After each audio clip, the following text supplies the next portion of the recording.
Langit Jakarta sore itu berwarna jingga keunguan, warna yang selalu Arini sukai. Dari jendela kaca dapurnya yang menghadap taman belakang, ia bisa melihat bunga-bunga bougainville yang ia tanam bersama Bagas, suaminya, merambat dengan riang di pagar putih. Aroma sup iga kesukaan Bagas menguar, berpadu dengan wangi nasi pulen yang baru saja matang di dalam rice cooker. Semuanya terasa sempurna, seperti potongan-potongan mozaik kehidupan bahagia yang telah ia susun dengan teliti selama 7 tahun pernikahannya. Arini tersenyum tipis. Ia merapikan sedikit rambut sebahunya yang tergerai, lalu mematikan kompor. Semua hidangan telah siap di atas meja makan yang terbuat dari kayu jati solid. 3 piring keramik mahal sudah tertata rapi, lengkap dengan sendok dan garpu perak yang berkilauan di bawah cahaya lampu kristal. 3 piring. 1 untuknya, 1 untuk Bagas, dan 1 lagi yang selalu ia siapkan untuk Rania, sepupunya. Ah, Rania. Mengingat nama itu membuat hati Arini menghangat. Ia ingat betul hari pertama Rania menginjakkan kaki di rumah mewah ini 3 tahun lalu. Gadis lugu dari kampung, dengan mata yang selalu menatap takjub pada segala kemewahan di sekelilingnya. Pakaiannya lusuh, bicaranya sopan dan terbata-bata, penuh rasa hormat yang tulus. Arini, yang tak punya adik, langsung merasa jatuh sayang. Ia memeluk Rania, menganggapnya seperti adik kandungnya sendiri. Saat itu, Rania datang ke Jakarta untuk mencari penghidupan. Tanpa ijazah tinggi dan pengalaman, nasibnya terkatung-katung. Kebetulan, Bagas, yang saat itu sedang merintis divisi baru di perusahaan warisan ayah Arini, membutuhkan seorang asisten pribadi yang bisa dipercaya. Arinilah yang mengusulkan Rania. Mas, bagaimana kalau Rania saja? Dia jujur, rajin, dan penurut. Aku bisa jamin, kata Arini kala itu, penuh keyakinan. Bagas sempat ragu. Apa dia bisa, sayang? Ini pekerjaan serius, butuh ketelitian. Bisa, Mas. Nanti aku yang ajari dia. Kasihan, dia keluarga kita satu-satunya di sini. Dan Bagas pun setuju. Sejak saat itu, Rania resmi menjadi asisten pribadi Bagas. Arini dengan sabar mengajarinya cara berpakaian yang profesional, cara berkomunikasi dengan klien, bahkan cara menggunakan komputer dan aplikasi perkantoran. Rania adalah murid yang cepat belajar. Dalam beberapa bulan, gadis kampung yang lugu itu telah bertransformasi menjadi seorang asisten yang cekatan dan elegan. Arini bangga setengah mati. Ia merasa telah berhasil mengangkat derajat sepupunya. Namun, kebanggaan itu perlahan mulai terkikis oleh perasaan aneh yang tak bisa ia jelaskan. Kedekatan Rania dan Bagas, yang awalnya murni profesional, terasa semakin ambigu. Mereka sering pulang larut bersama dengan alasan lembur. Saat dinas keluar kota, Rania selalu ikut, yang menurut Bagas adalah tuntutan pekerjaan. Dia yang siapkan semua materi presentasi, sayang. Aku tidak bisa tanpanya, begitu alasan Bagas setiap kali Arini menunjukkan sedikit kecemburuannya. Arini selalu menepis pikiran buruknya. Ia tak mau menuduh suaminya yang begitu ia cintai, dan sepupunya yang begitu ia sayangi. Ia yakin mereka adalah orang-orang baik yang tak akan pernah mengkhianatinya. Ia terlalu mencintai mereka berdua untuk berpikir yang tidak-tidak. Suara gerbang otomatis yang terbuka membuyarkan lamunan Arini. Tak lama kemudian, deru mesin mobil SUV hitam milik Bagas terdengar memasuki garasi. Hati Arini bersorak. Suaminya sudah pulang. Ia bergegas ke ruang depan, siap menyambutnya dengan senyum terhangat. Pintu utama terbuka. Bagas masuk, wajahnya tampak lelah dan sedikit tegang. Tapi bukan itu yang membuat senyum Arini membeku. Di belakang Bagas, berdiri Rania. Ia menunduk, tidak berani menatap mata Arini, kedua tangannya saling meremas di depan perutnya. Ada sesuatu yang berbeda dari mereka berdua malam ini. Aura canggung dan rasa bersalah yang begitu pekat menggantung di udara. Mas? Rania? Kok bareng? Katanya tadi Rania mau langsung pulang ke kosannya. Sapa Arini, mencoba terdengar senormal mungkin, menyembunyikan getaran aneh di hatinya. Bagas menghela napas panjang. Ia melepas sepatunya tanpa menatap Arini. Ada yang perlu kita bicarakan, Rin. Sesuatu yang sangat penting. Rania masih membeku di ambang pintu, seperti patung lilin yang ketakutan. Ayo, masuk dulu. Kita bicara di ruang makan, aku sudah siapkan makan malam, ajak Arini, masih berusaha mempertahankan fasad ketenangan. Mereka bertiga berjalan dalam keheningan yang memekakkan telinga menuju ruang makan. Aroma sup iga yang tadi terasa begitu menggoda, kini seolah berubah menjadi bau anyir pengkhianatan. Arini duduk di kursinya, jantungnya berdebar tak karuan. Ia melihat Bagas menarik kursi, bukan untuk dirinya sendiri, tapi untuk Rania. Rania duduk dengan ragu, masih menunduk. "Ada apa, Mas? Kenapa kalian tegang begini?" tanya Arini, suaranya mulai bergetar. Bagas duduk di seberang Arini, di samping Rania. Ia meraih tangan Rania yang gemetar di atas meja, menggenggamnya erat. Pemandangan itu seperti belati yang ditancapkan perlahan ke jantung Arini. Dunianya seakan berhenti berputar. Napasnya tercekat di tenggorokan. "Arini," Bagas memulai, suaranya berat dan serak. "Aku, tidak tahu harus memulai dari mana." Rania mengangkat wajahnya sedikit. Matanya berkaca-kaca, tapi ada kilat aneh di sana. Bukan kilat penyesalan, melainkan penantian. Seolah ia sedang menunggu sebuah vonis. "Langsung saja, Mas," desis Arini. Rasa takut kini mulai bercampur dengan amarah yang membara. Bagas menatap Rania, seolah mencari kekuatan. Rania mengangguk kecil. Bagas kembali menatap Arini, matanya yang dulu selalu memancarkan cinta, kini terasa asing dan dingin. "Rania hamil." Satu kalimat. 3 kata. Cukup untuk meruntuhkan seluruh dunia yang telah Arini bangun. Udara seolah tersedot keluar dari paru-parunya. Suara dengung menusuk telinganya. Ia menatap Rania, lalu ke perut Rania yang masih rata, lalu kembali ke wajah Bagas. Ia mencari tanda-tanda kebohongan, lelucon yang sangat tidak lucu. Tapi ia tak menemukan apapun. Hanya ada keseriusan yang kejam. Arini tertawa. Tawa kering dan sumbang yang terdengar mengerikan bahkan di telinganya sendiri. "Hamil? Selamat kalau begitu. Lalu apa hubungannya denganku? Kenapa kalian harus mengatakannya dengan wajah seperti ini?" Ia masih menyangkal. Otaknya menolak untuk memproses informasi paling menyakitkan dalam hidupnya. Genggaman tangan Bagas pada Rania semakin erat. "Rin, tolong jangan begini." "Begini bagaimana, Mas? Sepupuku hamil, tentu aku harus memberinya selamat," sergah Arini, suaranya meninggi. "Anak ini..." Bagas berhenti sejenak, menelan ludah. "Anakku." Bum! Bom kedua telah meledak, menghancurkan sisa-sisa pertahanan Arini. Kali ini ia tidak tertawa. Ia hanya diam, menatap kosong ke arah suaminya dan sepupunya. Pria yang ia puja, yang ia layani sepenuh hati. Dan wanita yang ia tolong dari lumpur kemiskinan, yang ia anggap sebagai adiknya sendiri. Mereka berdua duduk di hadapannya, menggenggam tangan, setelah menancapkan pedang pengkhianatan tepat di punggungnya. Rasa sakit yang luar biasa menjalari setiap sel tubuhnya, begitu tajam dan menyiksa hingga ia sulit bernapas. Tapi di balik rasa sakit itu, sesuatu yang lain mulai bangkit. Sesuatu yang dingin, gelap, dan sangat kuat. Kemarahan.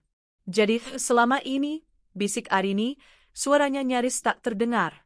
"Dinas luar kota, lembur sampai larut malam, semua kebohongan itu." Bagas menunduk, tak mampu menjawab. Pengakuannya yang bisu sudah lebih dari cukup. Rania, melihat Arini yang tampak hancur, sepertinya mendapatkan sedikit keberanian. Ia menegakkan duduknya. "Mbak Arini," panggilnya dengan suara yang dibuat sepelan mungkin, seolah penuh penyesalan. "Maafkan kami, Mbak. Kami tidak bermaksud menyakiti Mbak. Kami saling mencintai." "Cinta?" Arini mendengus, kata itu terasa seperti racun di lidahnya. "Kau menyebut perselingkuhan dan pengkhianatan ini cinta, Rania?" "Kami love, Mbak," sambung Bagas cepat. "Tapi sekarang semua sudah terjadi. Ada nyawa yang harus kami pertanggungjawabkan. Karena itu, kami mau menikah."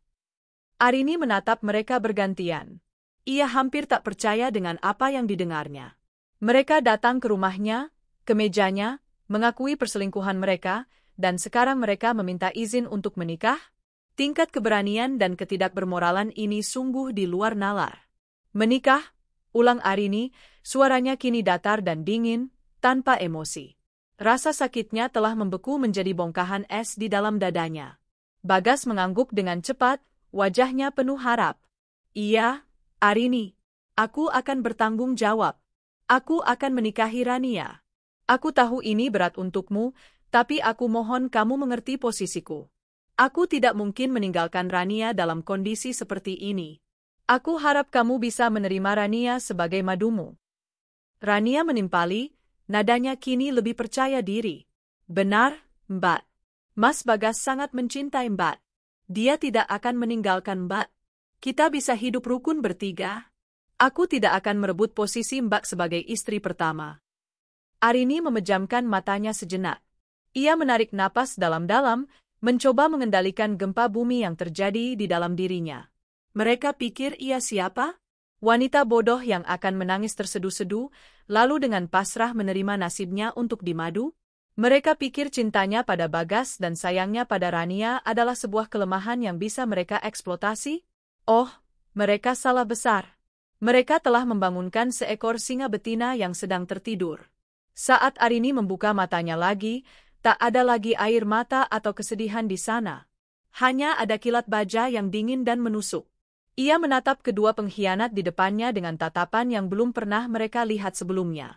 Tatapan seorang ratu yang akan menjatuhkan hukuman mati.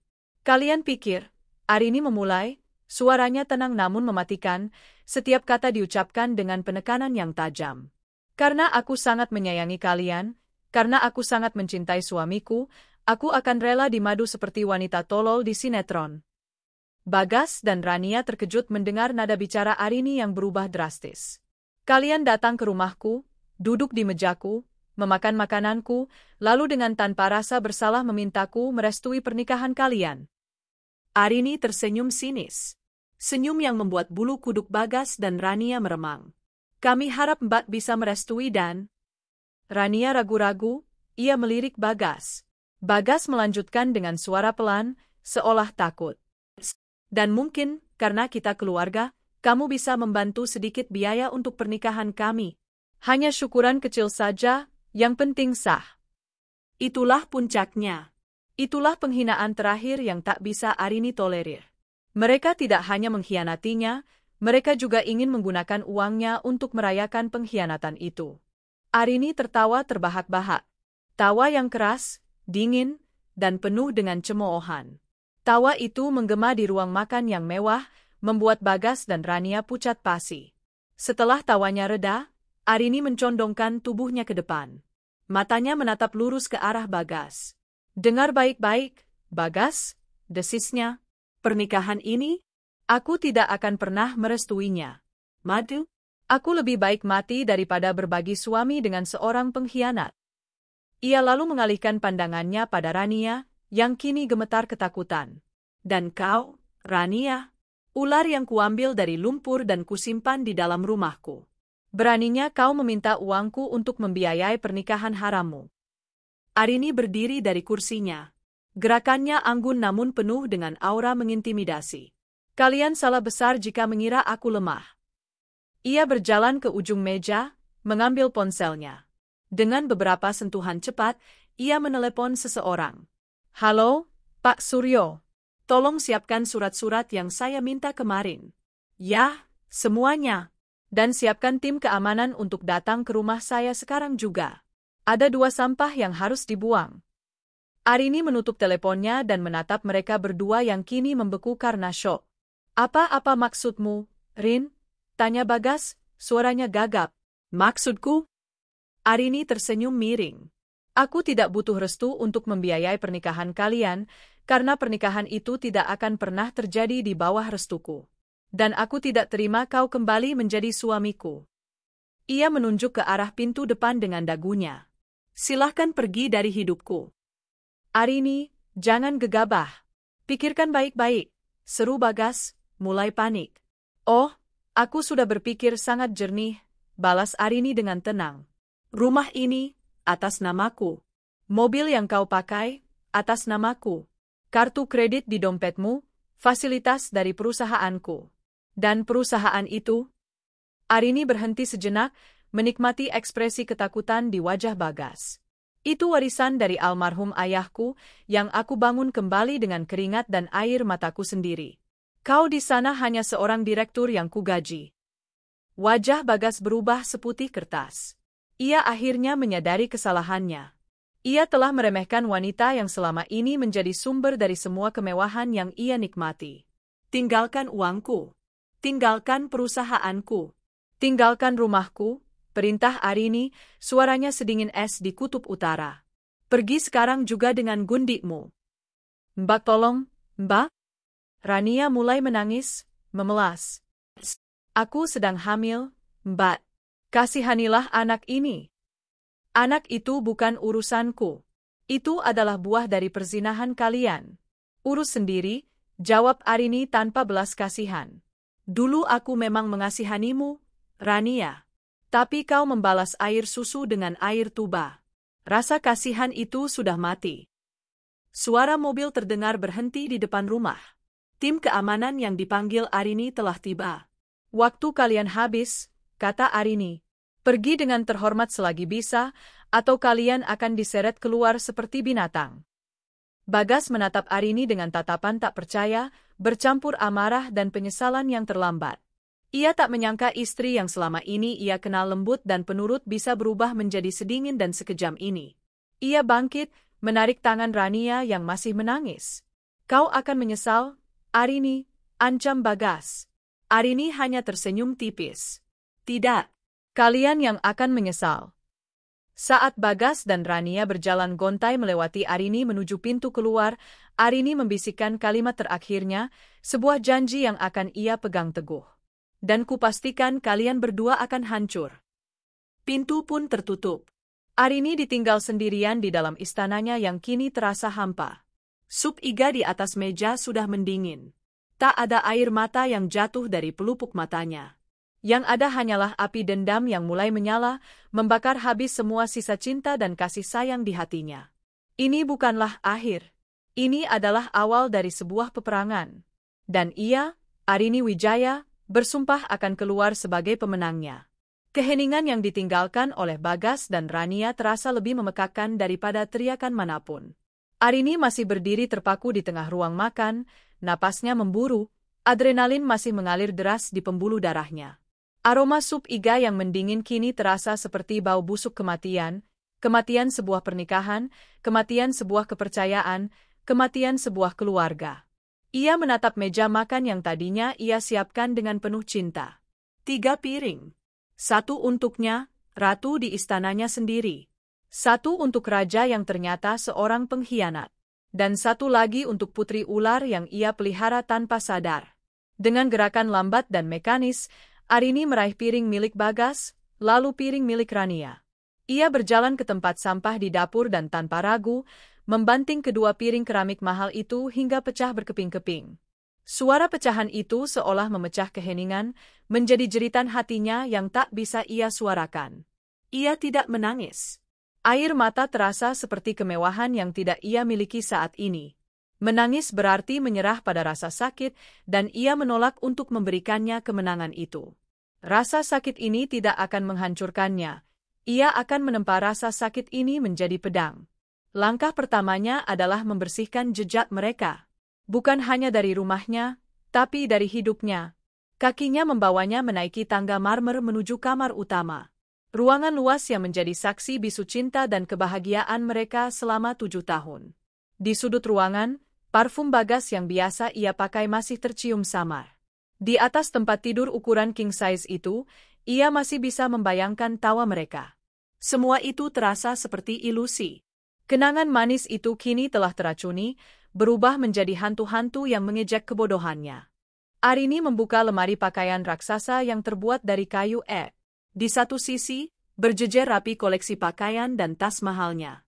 Di sisi lain, tergantung kemeja-kemeja Bagas yang selalu ia setrika sendiri, jas-jas mahal yang ia belikan, dan dasi-dasi sutra yang ia pilihkan untuknya.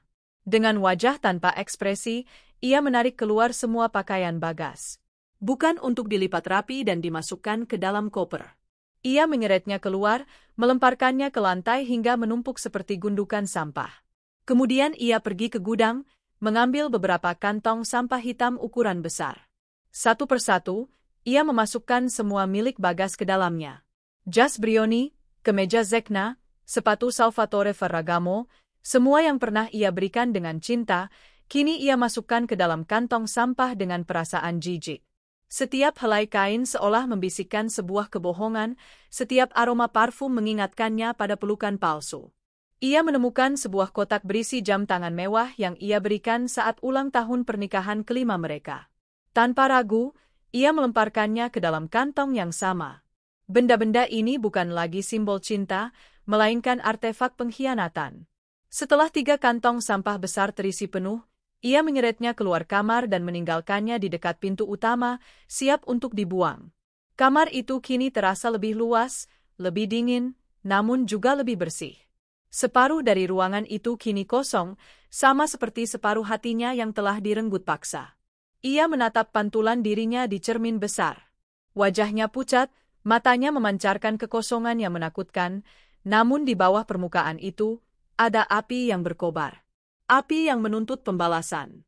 Malam ini, sisi lembut dari Arini Wijaya telah mati. Yang tersisa adalah seorang CEO, seorang petarung, seorang wanita yang tidak akan tunduk. Ia mengambil ponselnya. Waktu menunjukkan pukul 10 malam, tapi ia tidak peduli. Ia mencari sebuah nama di kontaknya, Budi Santoso.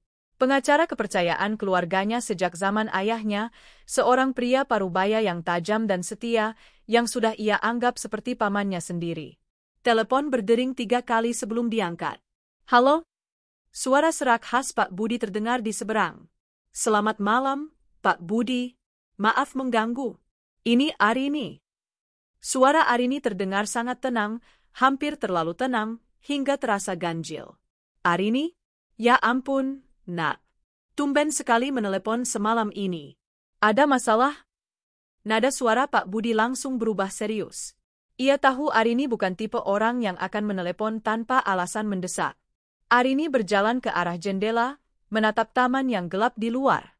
Saya mau mengajukan gugatan cerai terhadap Bagas, ucapnya langsung, tanpa basa-basi. Hening sejenak di seberang sana. Pak Budi jelas terkejut. Cerai? Apa yang terjadi, Nak? Bukankah kalian baik-baik saja? Itu yang saya kira, jawab Arini dingin. Malam ini, dia membawa pulang asistennya, Rania. Sepupu saya. Dia bilang Rania hamil anaknya. Mereka meminta restu saya untuk menikah, dan meminta saya membiayai pernikahan mereka. Arini menceritakan kronologi kejadian dengan ringkas, jelas, dan tanpa isak tangis. Ia melaporkan fakta, seolah sedang memaparkan masalah bisnis dalam rapat dewan direksi. Nada suaranya yang datar dan terkendali justru membuat cerita itu terdengar 100 kali lebih mengerikan. Terdengar helaan napas berat dari Pak Budi. Anak tidak tahu diuntung, geramnya. Saya selalu curiga dengan ambisinya yang terlalu besar. Maafkan saya, Arini. Apa yang sudah kamu lakukan? Saya sudah mengusir mereka berdua dari rumah, jawab Arini. Saya mau proses perceraian secepat mungkin. Dan saya mau memastikan dia tidak mendapatkan sepeser pun dari harta saya. Bagus, puji Pak Budi, nadanya kini beralih menjadi profesional dan tajam. Ayahmu sangat bijaksana. Semua aset utama atas namamu dan perusahaan induk Wijaya Group, kan? Rumah, mobil, saham mayoritas. Benar, Pak. Bagas tidak memiliki hak hukum atas semua itu. Bagus sekali. Itu mempermudah segalanya. Tapi ada satu medan perang yang harus kita siapkan dengan matang, perusahaan, kata Pak Budi. Dia menjabat sebagai direktur operasional. Kita tidak bisa memecatnya begitu saja tanpa alasan yang kuat secara hukum korporasi. Dia bisa menuntut balik. Arini sudah menduga ini. Lalu apa langkah kita, Pak? Besok pagi, hal pertama yang harus kamu lakukan sebagai CEO adalah mengeluarkan memo internal. Bekukan semua akses Bagas. Kartu akses kantor, email perusahaan, semua akun yang terhubung dengan sistem kita. Cabut fasilitas mobil perusahaan dan kartu kredit korporat atas namanya. Segel ruang kerjanya. Akan saya lakukan. Kedua, lanjut Pak Budi, saya akan segera menyiapkan surat panggilan untuk rapat umum pemegang saham luar biasa, RUPSLB. Agenda tunggal, pencopotan Saudara Bagas Pratama dari jabatannya sebagai direktur dengan alasan tindakan asusila dan konflik kepentingan yang dapat merusak citra dan integritas perusahaan. Apakah itu cukup kuat? Itu baru pembuka, Arini. Langkah ketiga, dan ini yang paling penting, audit. Saya mau kamu menunjuk tim audit independen paling ganas yang bisa kita sewa. Periksa semua proyek dan pengeluaran di divisi yang dia pimpin selama 3 tahun terakhir, sejak Rania menjadi asistennya. Saya punya firasat kuat, pengkhianatan ini tidak hanya terjadi di kamar tidur, tapi juga di laporan keuangan. Cari bukti penyalahgunaan dana perusahaan. Perjalanan dinas fiktif, penggelembungan biaya, proyek yang dialihkan ke vendor abal-abal. Kita akan menjeratnya bukan hanya dengan pasal perdata, tapi juga pidana. Sebuah senyum tipis yang dingin terukir di bibir Arini. Saya mengerti, Pak. Kita akan menghancurkannya secara profesional. Tepat. Dan untuk Rania, kirimkan surat pemecatan besok pagi juga. Alasannya, pelanggaran etika berat dan hubungan tidak pantas dengan atasan yang menimbulkan konflik kepentingan. Itu lebih dari cukup. Terima kasih, Pak Budi. Anda tahu saya sangat mempercayai Anda. Tentu saja, Nak. Ayahmu menitipkanmu padaku.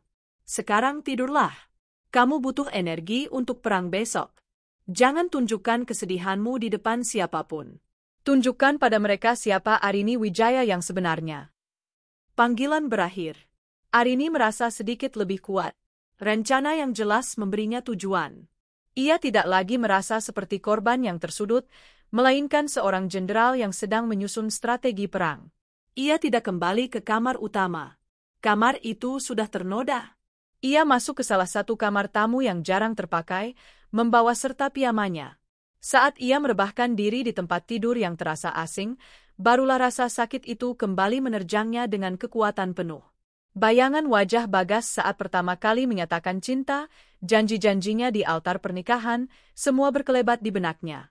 Diikuti oleh bayangan wajah Rania yang lugu saat pertama kali datang, memanggilnya, Mbak, dengan penuh hormat. Dadanya terasa sesak. Sebuah air mata akhirnya berhasil lolos dari sudut matanya, mengalir panas di pipinya. Tapi hanya satu. Air mata terakhir untuk masa lalunya. Ia menghapusnya dengan kasar. Kesedihan ini adalah bahan bakar. Setiap tetes sakit akan ia ubah menjadi kekuatan. Arini tidak tidur semalaman.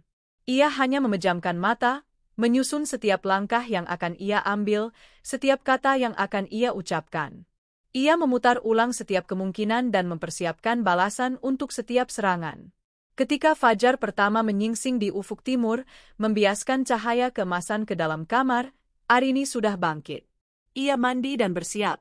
Ia memilih setelan kerja paling tajam yang ia miliki, blazer hitam berpotongan tegas, kemeja sutra putih bersih, dan celana bahan yang jatuh sempurna. Riasannya sempurna, dengan lipstik merah menyala yang menjadi satu-satunya warna di antara pakaian monokromnya. Itu adalah warna perang. Ia berdiri di depan cermin. Yang menatapnya kembali bukan lagi seorang istri yang patah hati. Yang ada di sana adalah ratu dari kerajaan Wijaya Group, dengan tatapan mata sedingin baja, siap merebut kembali tahtanya dan menghukum semua pengkhianat yang berani merongrong kekuasaannya. Ia mengambil tas kerjanya, berjalan menuruni tangga dengan langkah mantap. Ia melewati 3 kantong sampah hitam di dekat pintu tanpa meliriknya sedikit pun.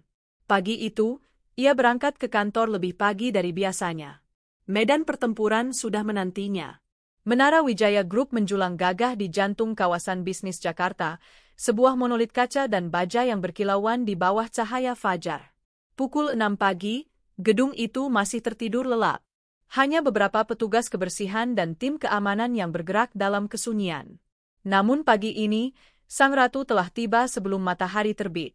Lexus putih mutiara milik Arini meluncur mulus ke lobi utama, sebuah hak istimewa yang hanya dimiliki olehnya sebagai CEO. Biasanya, ia akan tiba pukul 8, menyapa para karyawan dengan senyum hangat. Pagi ini, tidak ada senyum. Wajahnya laksana topeng porselen yang dingin dan tanpa retak.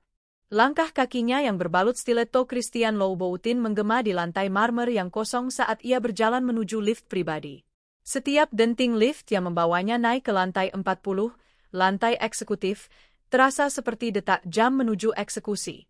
Pintu lift terbuka, menyajikan pemandangan kantornya yang luas dengan dinding kaca dari lantai ke langit-langit, memperlihatkan panorama Jakarta yang mulai menggeliat. Ini adalah singgasananya. Tempat di mana ayahnya pernah memimpin dan kini menjadi miliknya. Selama beberapa tahun terakhir, ia membiarkan Bagas ikut bertakhta di sisinya. Sebuah kesalahan fatal yang tidak akan pernah ia ulangi. Arini tidak duduk di kursi kerjanya yang empuk. Ia berdiri di depan jendela raksasa, menatap kerajaannya. Dari ketinggian ini, mobil-mobil di bawah tampak seperti serangga. Manusia tampak kecil dan tidak berarti. Pemandangan itu memberinya perspektif. Masalah pribadinya, sebesar apapun rasanya, harus ia kelola dengan strategi dingin seorang jenderal, bukan dengan air mata seorang istri yang dikhianati. Tindakan pertamanya bukanlah membuka laptop atau memeriksa laporan. Ia mengangkat gagang interkom di mejanya, suaranya tajam dan jernih memecah keheningan pagi. Tolong sambungkan saya ke Ridwan, Kepala Divisi IT, dan Tirtayasa, Kepala Keamanan. Minta mereka segera ke ruangan saya dalam 5 menit. Ini darurat. Kurang dari 5 menit, kedua pria itu sudah berdiri di depan pintu ruangannya dengan wajah tegang dan penuh tanda tanya. Ridwan, seorang jenius IT berusia 30-an dengan kacamata tebal, dan Tirtayasa, mantan perwira militer berbadan tegap yang kesetiaannya pada keluarga Wijaya tidak perlu diragukan. Selamat pagi. Silakan duduk, kata Arini tanpa basa-basi, menunjuk ke sofa di sudut ruangannya. Saya tidak akan membuang waktu kalian. Mulai detik ini, ada protokol keamanan tingkat 1 yang harus dijalankan. Kedua pria itu saling pandang, lalu menatap Arini dengan penuh perhatian. Arini menatap Ridwan terlebih dahulu. Ridwan, saya perintahkan Anda untuk menangguhkan semua akses sistem atas nama Direktur Operasional, Bagas Pratama, dan asisten pribadinya, Rania. Saya ulangi, semua akses. Email, server internal, VPN, cloud storage, bahkan akses ke platform komunikasi internal. Isolasi akun mereka sepenuhnya dari jaringan Wijaya Group. Saya mau ini dieksekusi sekarang juga, dari terminal Anda di sini jika perlu. Ridwan tersentak. Ini adalah perintah yang belum pernah terjadi sebelumnya. Memblokir akses seorang direktur aktif adalah sebuah kudeta digital. Baik, Bu. Tapi boleh saya tahu alasannya? Ini prosedur yang sangat.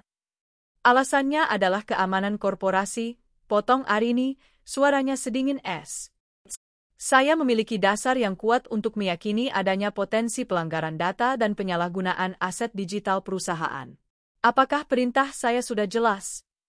Tatapan mata Arini yang tajam membuat Ridwan menelan ludah.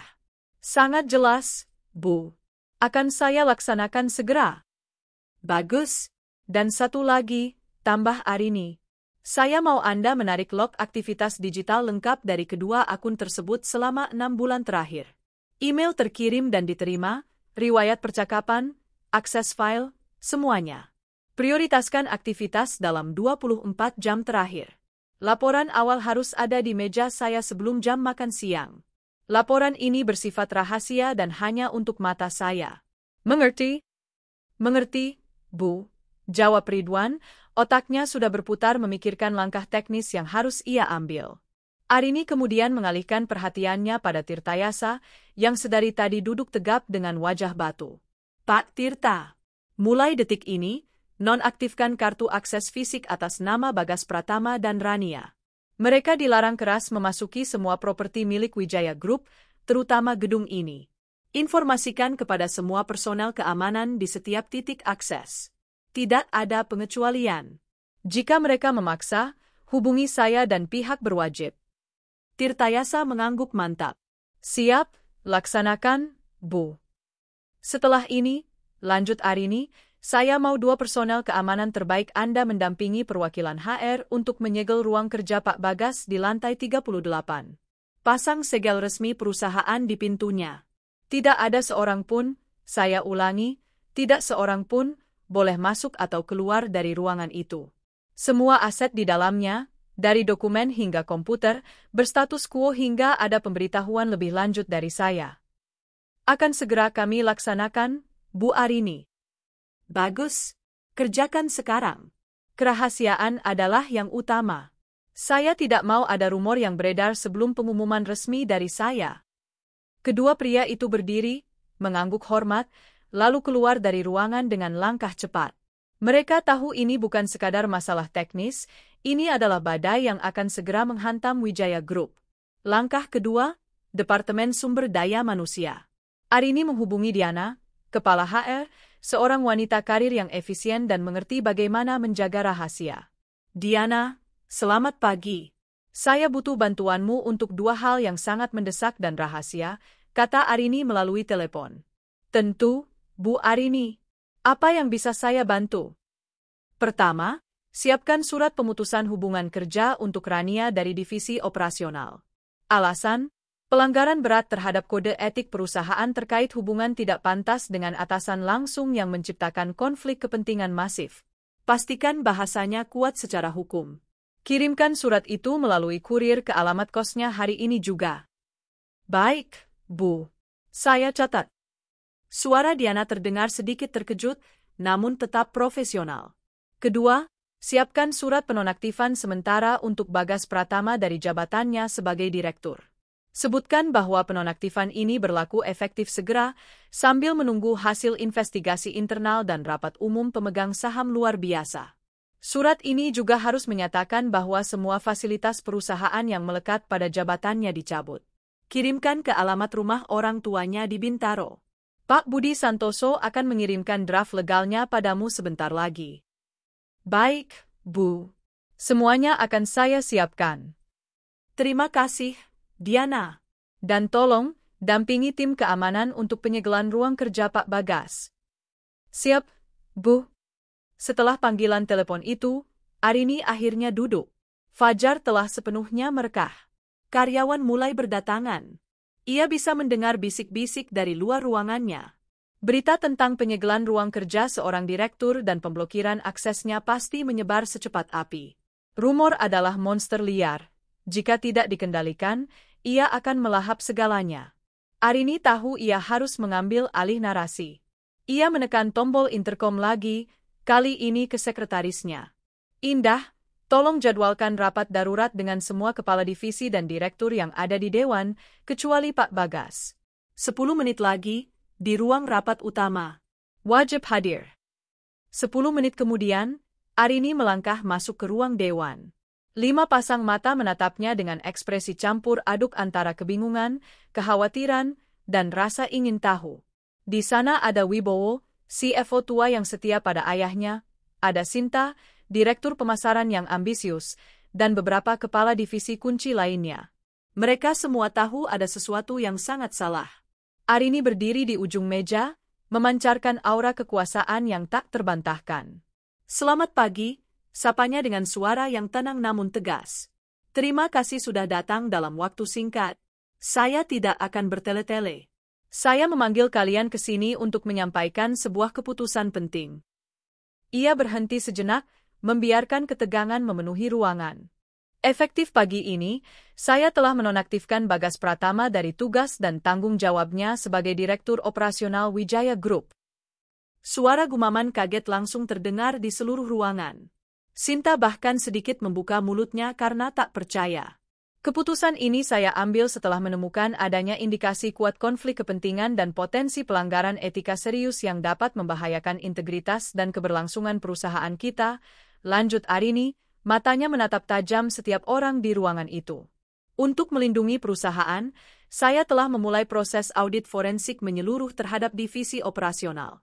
Sembari menunggu hasil audit dan penyelenggaraan RUPSLB untuk membahas statusnya secara permanen, saya, dalam kapasitas sebagai CEO, akan mengambil alih langsung tanggung jawab divisi operasional. Ia menatap Wibowo, sang CFO. Pak Wibowo, saya minta Anda mengawasi tim audit independen yang akan segera kita tunjuk. Wibowo mengangguk. Tentu, Bu. Lalu ia menatap yang lain. Tugas kalian semua adalah memastikan operasional di divisi masing-masing tetap berjalan lancar tanpa gangguan. Saya tidak mau rumor murahan mengganggu produktivitas kita. Narasi resmi yang keluar dari ruangan ini adalah, Wijaya Group sedang melakukan restrukturisasi internal untuk memperkuat tata kelola perusahaan. Apakah ada pertanyaan? Pertanyaannya retoris. Cara Arini menyampaikannya, dengan dagu terangkat dan tatapan tanpa kompromi, membuat semua orang tahu bahwa keputusan ini final dan tidak dapat diganggu-gugat. Mereka melihat seorang pemimpin yang memegang kendali penuh, bukan seorang istri yang sedang patah hati. Kekaguman dan sedikit rasa takut terpancar dari mata mereka. Tepat saat rapat selesai, ponsel pribadi Arini yang tergeletak di meja bergetar hebat. Nama, Bagas, tertera di layar. Jantungnya berdebar kencang sesaat, sebuah refleks dari masa lalu. Tapi ia menenangkannya dengan cepat.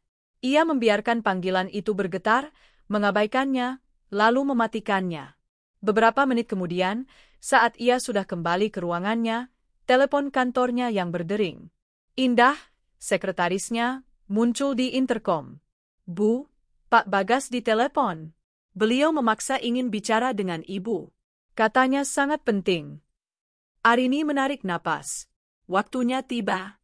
Sambungkan, perintahnya. Ia menekan tombol speaker agar suaranya tetap stabil dan tidak terpengaruh oleh kedekatan telepon di telinganya. Arini, apa-apaan ini?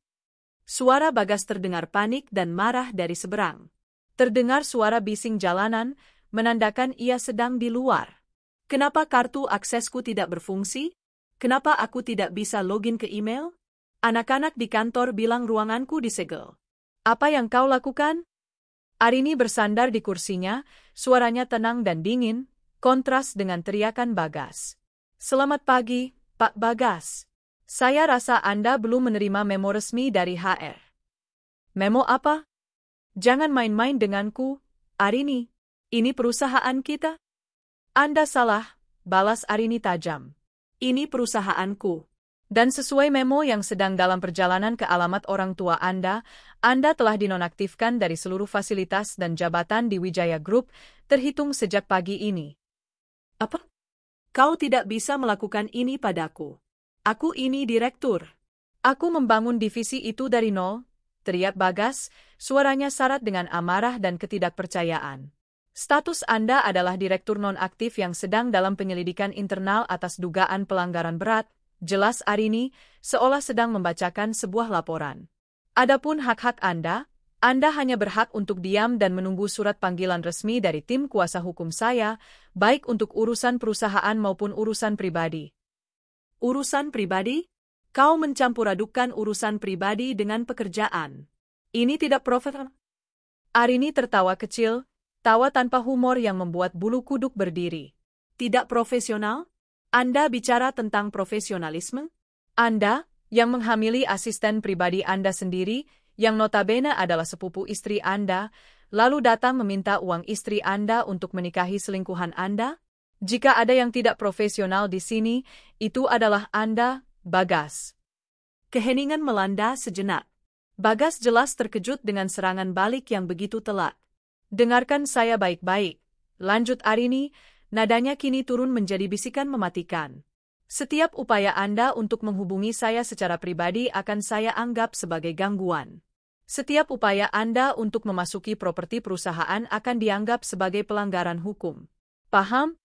Kau akan menyesal melakukan ini, Arini. Desis Bagas, nadanya berubah menjadi ancaman. Oh, saya tidak ragu. Tapi yang akan menyesal lebih dalam adalah Anda, jawab Arini. Selamat tinggal, Pak Bagas. Tanpa menunggu balasan, Arini memutus sambungan telepon. Ia mematikan speaker dan duduk dalam keheningan. Pertarungan pertama telah usai. Ia berhasil memukul telak lawannya. Tapi adrenalin kemenangan itu segera digantikan oleh rasa lelah yang luar biasa. Beban dari pengkhianatan itu masih ada, berat menekan pundaknya. Tepat sebelum jam makan siang, Ridwan dari IT masuk ke ruangannya membawa sebuah tablet. Wajahnya tampak serius. Sesuai perintah Ibu, ini laporan awal aktivitas digital Pak Bagas, katanya pelan. Ada sesuatu yang harus Ibu lihat. Arini mengambil tablet itu. Ridwan sudah menyorot beberapa anomali. Pertama, ada beberapa transfer data dalam jumlah besar dari server internal ke sebuah akun cloud pribadi tadi malam setelah Bagas meninggalkan rumahnya. Dia mencoba mencuri data perusahaan. Kedua, Ada jejak email yang dihapus, yang berhasil dipulihkan oleh tim Ridwan. Isinya adalah korespondensi Bagas dengan beberapa vendor yang tidak terdaftar secara resmi, membahas skema kickback untuk sebuah proyek. Namun bukan itu yang membuat napas Arini tercekat. Ridwan menunjukkan satu folder berisi konfirmasi pemesanan. Sebuah perjalanan ke Maladewa, bukan Bali, 2 bulan lalu. Tertera sebagai perjalanan dinas tinjauan investasi properti. Tapi rinciannya menunjukkan pemesanan satu villa di atas air untuk 2 orang, lengkap dengan paket honeymoon, makan malam romantis, dan spa pasangan. Nama tamunya, Bagas Pratama dan Rania. Dibayar lunas menggunakan kartu kredit korporat platinum milik Bagas. Di sanalah buktinya. Hitam di atas putih. Pengkhianatan mereka tidak hanya emosional, tapi juga finansial. Mereka berlibur romantis menggunakan uang perusahaan. Uang Arini. Arini menatap bukti digital itu. Rasa sakit yang tajam kembali menusuknya, tapi kali ini bercampur dengan sesuatu yang lain. Kepuasan yang dingin dan kelam. Ini bukan lagi sekadar kasus perselingkuhan. Ini adalah penipuan. Ini adalah penggelapan.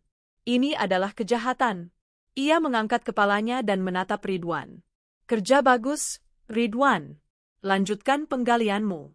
Saya mau semua bukti seperti ini dikumpulkan. Setelah Ridwan pergi, Arini kembali menatap panorama Jakarta dari jendela kacanya. Senyum tipis, nyaris tak terlihat, tersungging di bibirnya. Senyum seorang pemangsa yang telah menemukan jejak darah mangsanya. Ini bukan lagi tentang hati yang hancur. Ini adalah tentang keadilan. Bagas tidak hanya mengambil cintanya, dia juga merampok perusahaannya. Dan Arini akan memastikan dia akan membayar setiap sennya. Dengan bunga. Dinding di rumah orang tua Bagas di Bintaro seolah menyempit, mencekik napasnya. Udara terasa pengap, penuh dengan aroma kekecewaan dan tatapan menghakimi. Ini bukan lagi tempatnya berlindung. Ini adalah pengadilan keluarga di mana ia menjadi terdakwa utama. Ia, Bagas Pratama, yang dulu dibanggakan sebagai menantu sukses keluarga Wijaya, kini duduk di sofa tua yang lapuk, statusnya tidak lebih dari seorang pecundang yang pulang membawa aib. Di seberangnya, Rania duduk meringkuk, sesenggukan tanpa henti sejak mereka tiba tadi malam.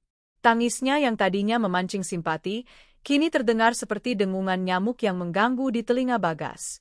Kehamilannya, yang tadinya ia anggap sebagai kartu truf, kini terasa seperti bom waktu yang terikat di pinggang mereka. Sudah, diam, bentak Bagas akhirnya, amarah dan frustrasinya meledak. Tangisanmu tidak akan mengubah apa-apa. Rania terkesiap, tangisnya berhenti seketika, digantikan oleh tatapan takut. Tapi, Mas, kita harus bagaimana? Aku takut. Takut?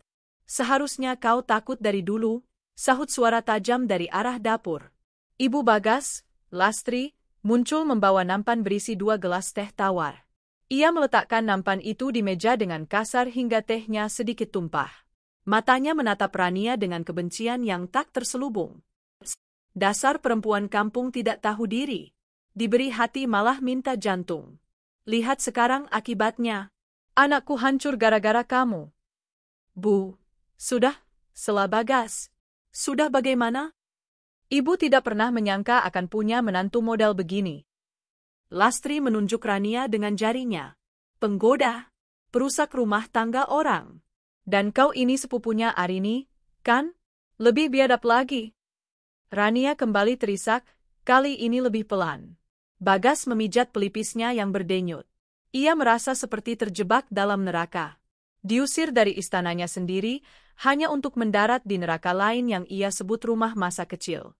Bapaknya, seorang pensiunan guru yang pendiam, hanya duduk di sudut ruangan, membaca koran dengan pura-pura khusyuk, tak mau ikut campur dalam drama memalukan itu. Pagi itu terasa seperti serangkaian mimpi buruk yang tak berkesudahan. Ponselnya terus bergetar oleh panggilan dari kolega yang kebingungan, bertanya mengapa ia tidak bisa dihubungi dan mengapa ruangannya disegel. Ia tidak menjawab satupun. Rasa malu membakarnya. Kemudian, puncaknya adalah panggilan telepon dengan Arini. Suara dingin dan penuh kendali dari wanita yang dulu memujanya itu menghantamnya lebih keras dari tamparan manapun. Arini yang ia kenal sudah mati. Yang tersisa adalah monster korporat berdarah dingin.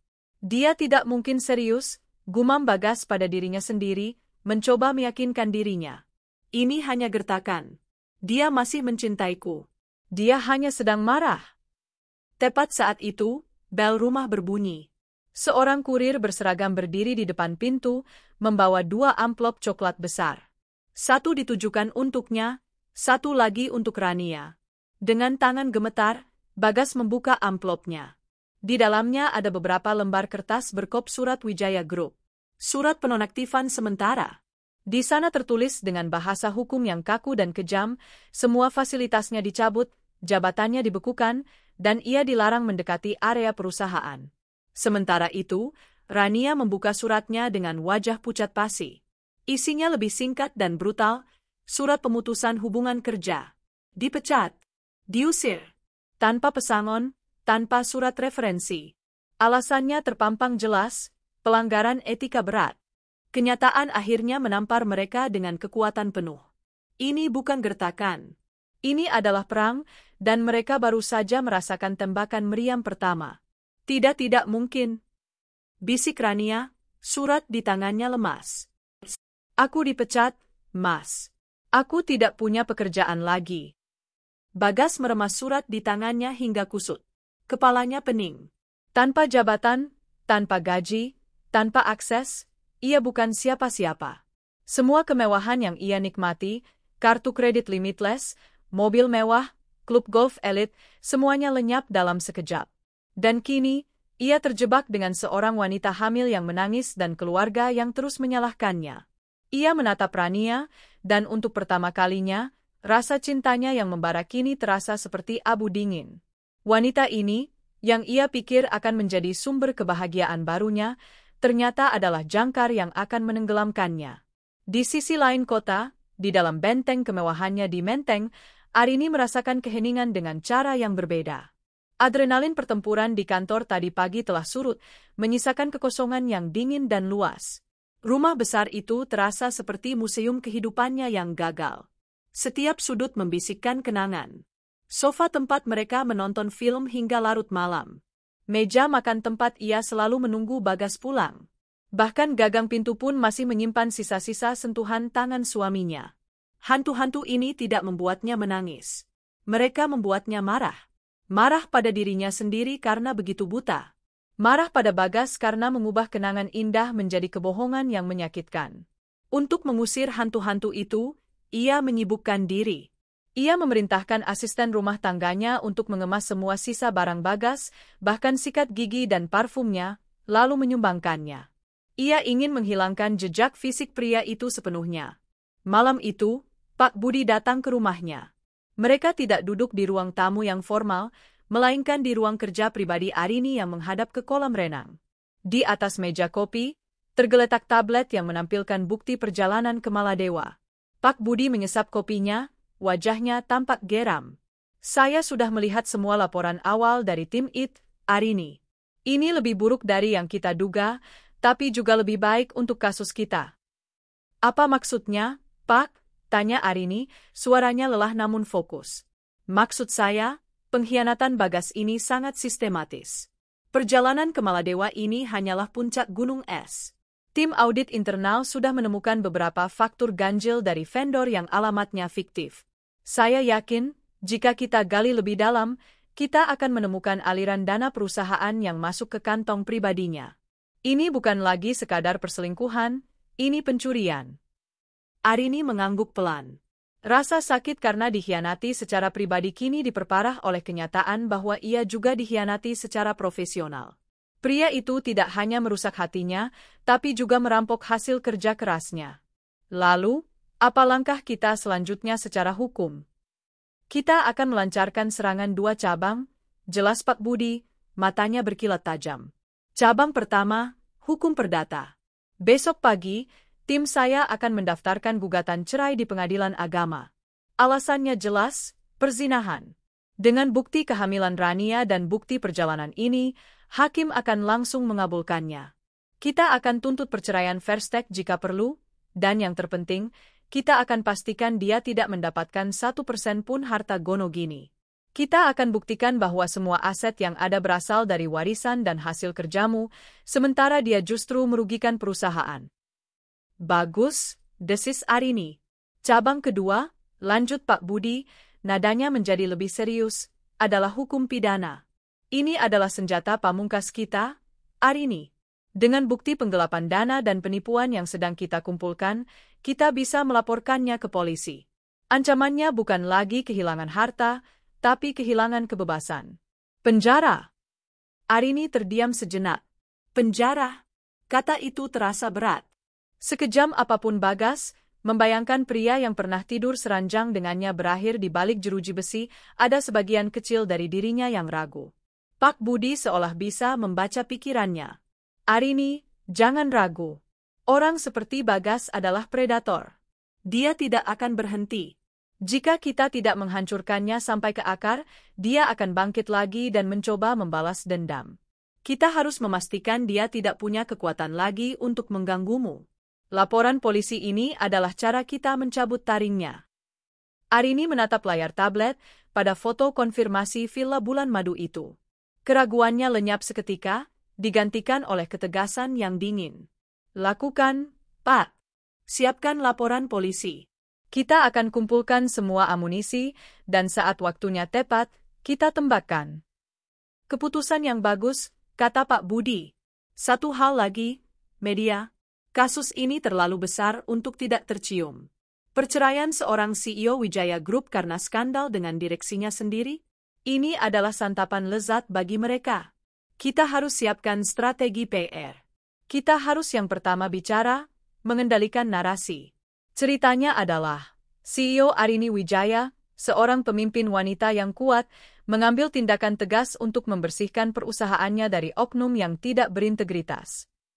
Kamu adalah pahlawan dalam cerita ini, bukan korban. Arini mengangguk. Ia mengerti. Dalam perang, persepsi adalah segalanya. Malam semakin larut setelah Pak Budi pulang. Arini merasa tidak bisa tidur. Pikirannya terlalu ramai. Rumah itu terasa menyesakkan. Ia butuh udara. Dengan impulsif, ia mengambil kunci mobilnya, hanya mengenakan kaos oblong, celana kargo, dan sandal. Ia butuh melakukan sesuatu yang normal, sesuatu yang membumi. Ia memutuskan untuk pergi ke supermarket 24 jam, hanya untuk berjalan-jalan di antara lorong-lorong produk, sebuah kegiatan anonim yang menenangkan. Di lorong bagian minuman dingin, saat ia sedang memilih sebotol air mineral, sebuah suara yang familiar menyapanya. Arini? Arini Wijaya, kan? Arini menoleh. Seorang pria jangkung dengan senyum ramah menatapnya. Ia butuh beberapa detik untuk mengenali wajah itu, wajah dari masa lalunya yang terkubur dalam tumpukan kenangan pernikahan. Reza? Bisiknya tak percaya. Reza Gunawan? Pria itu tertawa. Wah, ingatanmu masih bagus. Apa kabar? Sudah 8 tahun, mungkin. Reza, sahabatnya di masa kuliah. Partnernya dalam mengerjakan tugas-tugas arsitektur yang mustahil hingga larut malam.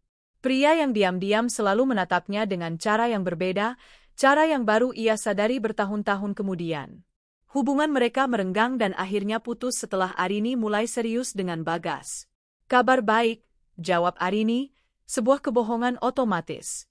Kamu sendiri bagaimana? Kelihatannya sukses. Hanya arsitek biasa, kata Reza merendah.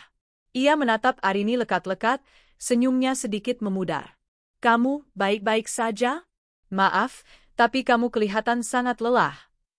Pertanyaan tulus itu, tanpa agenda atau motif tersembunyi, hampir meruntuhkan pertahanan Arini.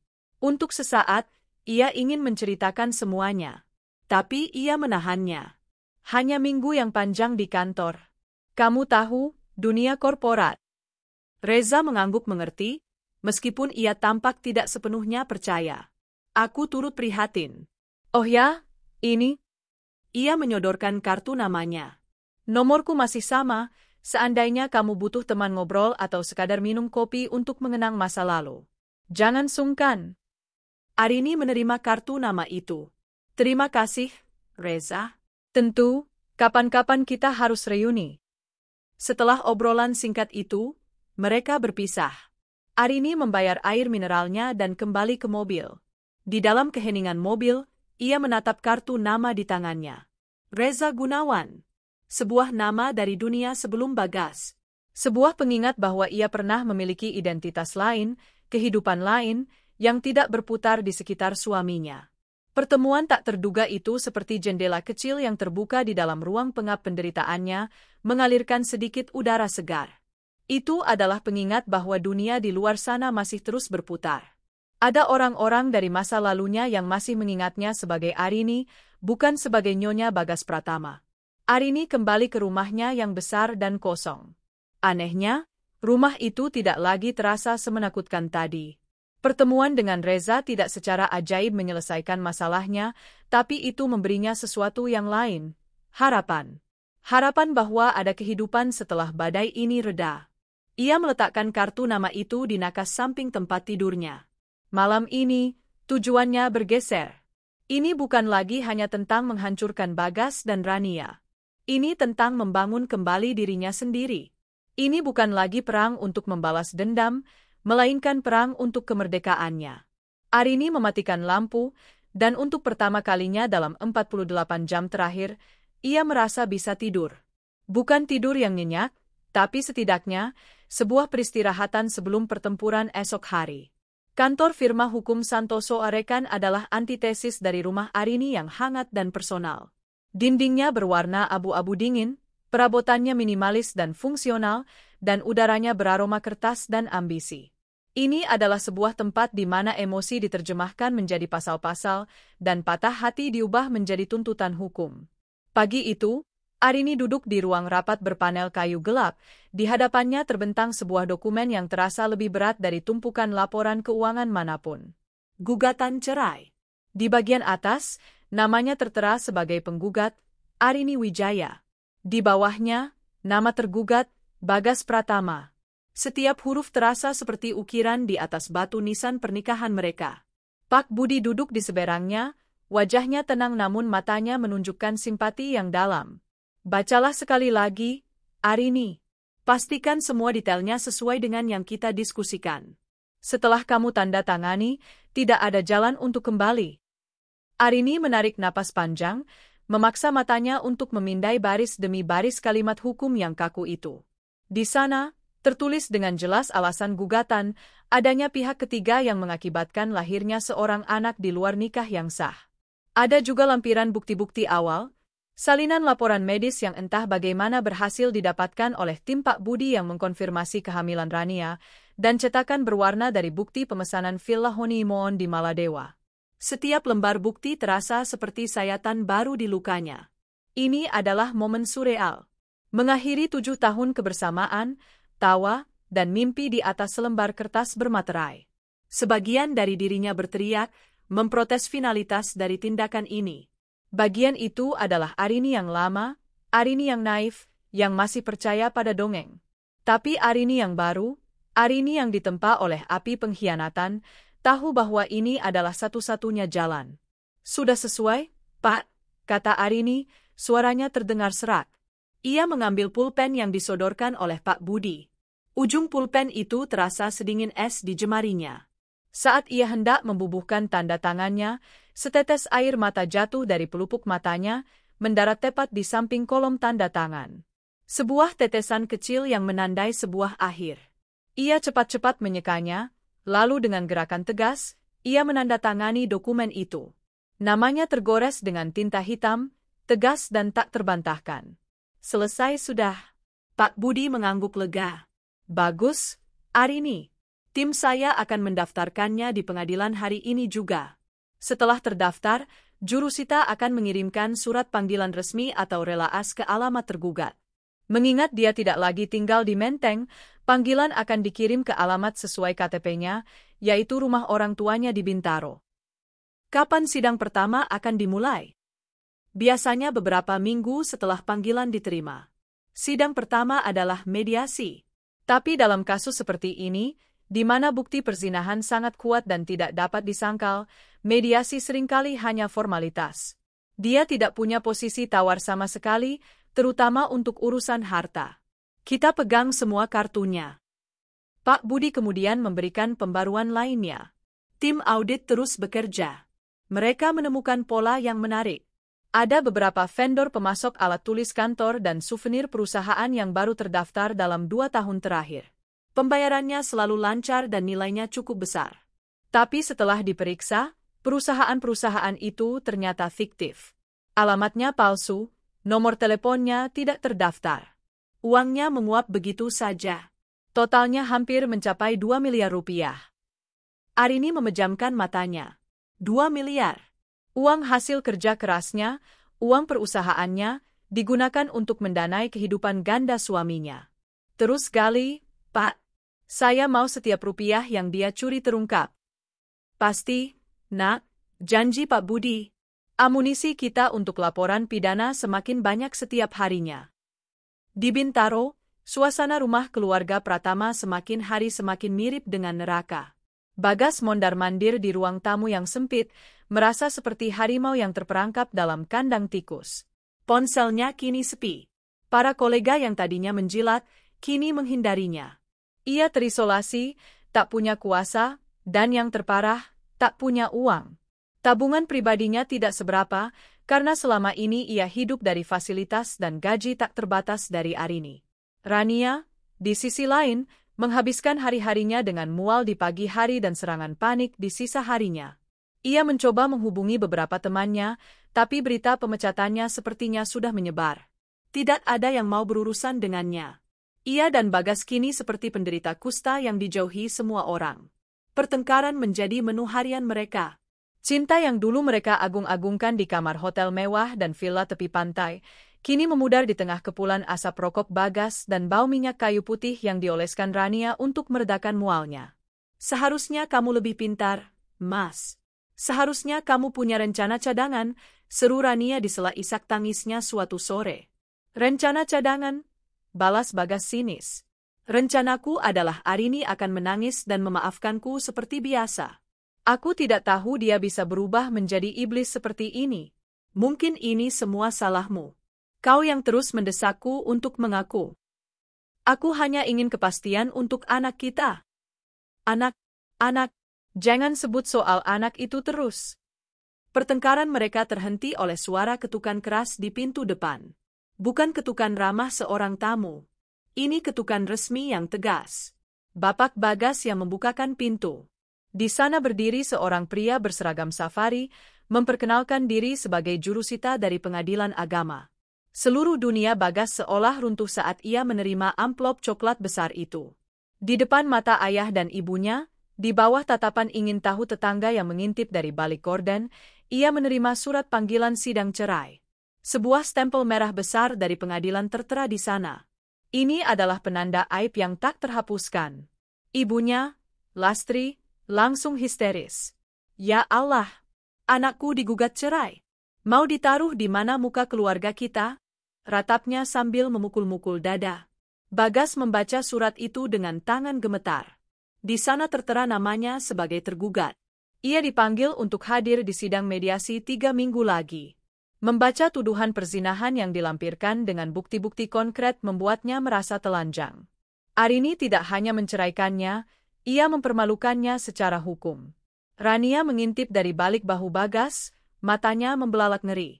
Cerai? Mbak Arini benar-benar mau menceraikanmu, Mas? Bagas tidak menjawab. Ia meremas surat itu, amarah dan keputusasaan berperang di dalam dirinya. Harapan terakhirnya bahwa Arini hanya menggertak kini telah musnah.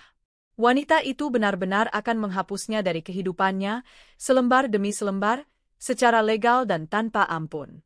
Sementara itu, di Menara Wijaya, Arini sedang berusaha menenggelamkan dirinya dalam pekerjaan. Ia mengambil alih semua proyek yang dulu ditangani Bagas, dan ia terkejut dengan betapa banyak hal yang terabaikan.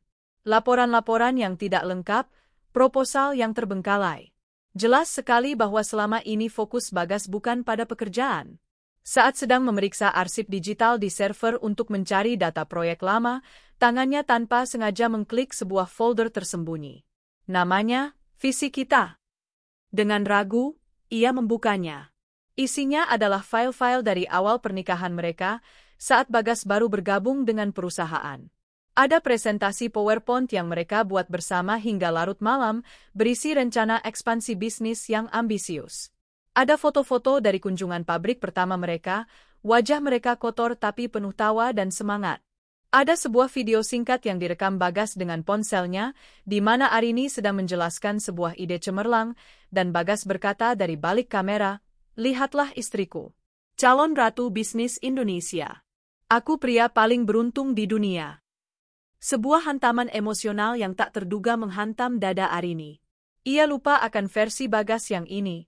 Bagas yang suportif, yang memandangnya dengan penuh kekaguman, yang menjadi partner sejatinya.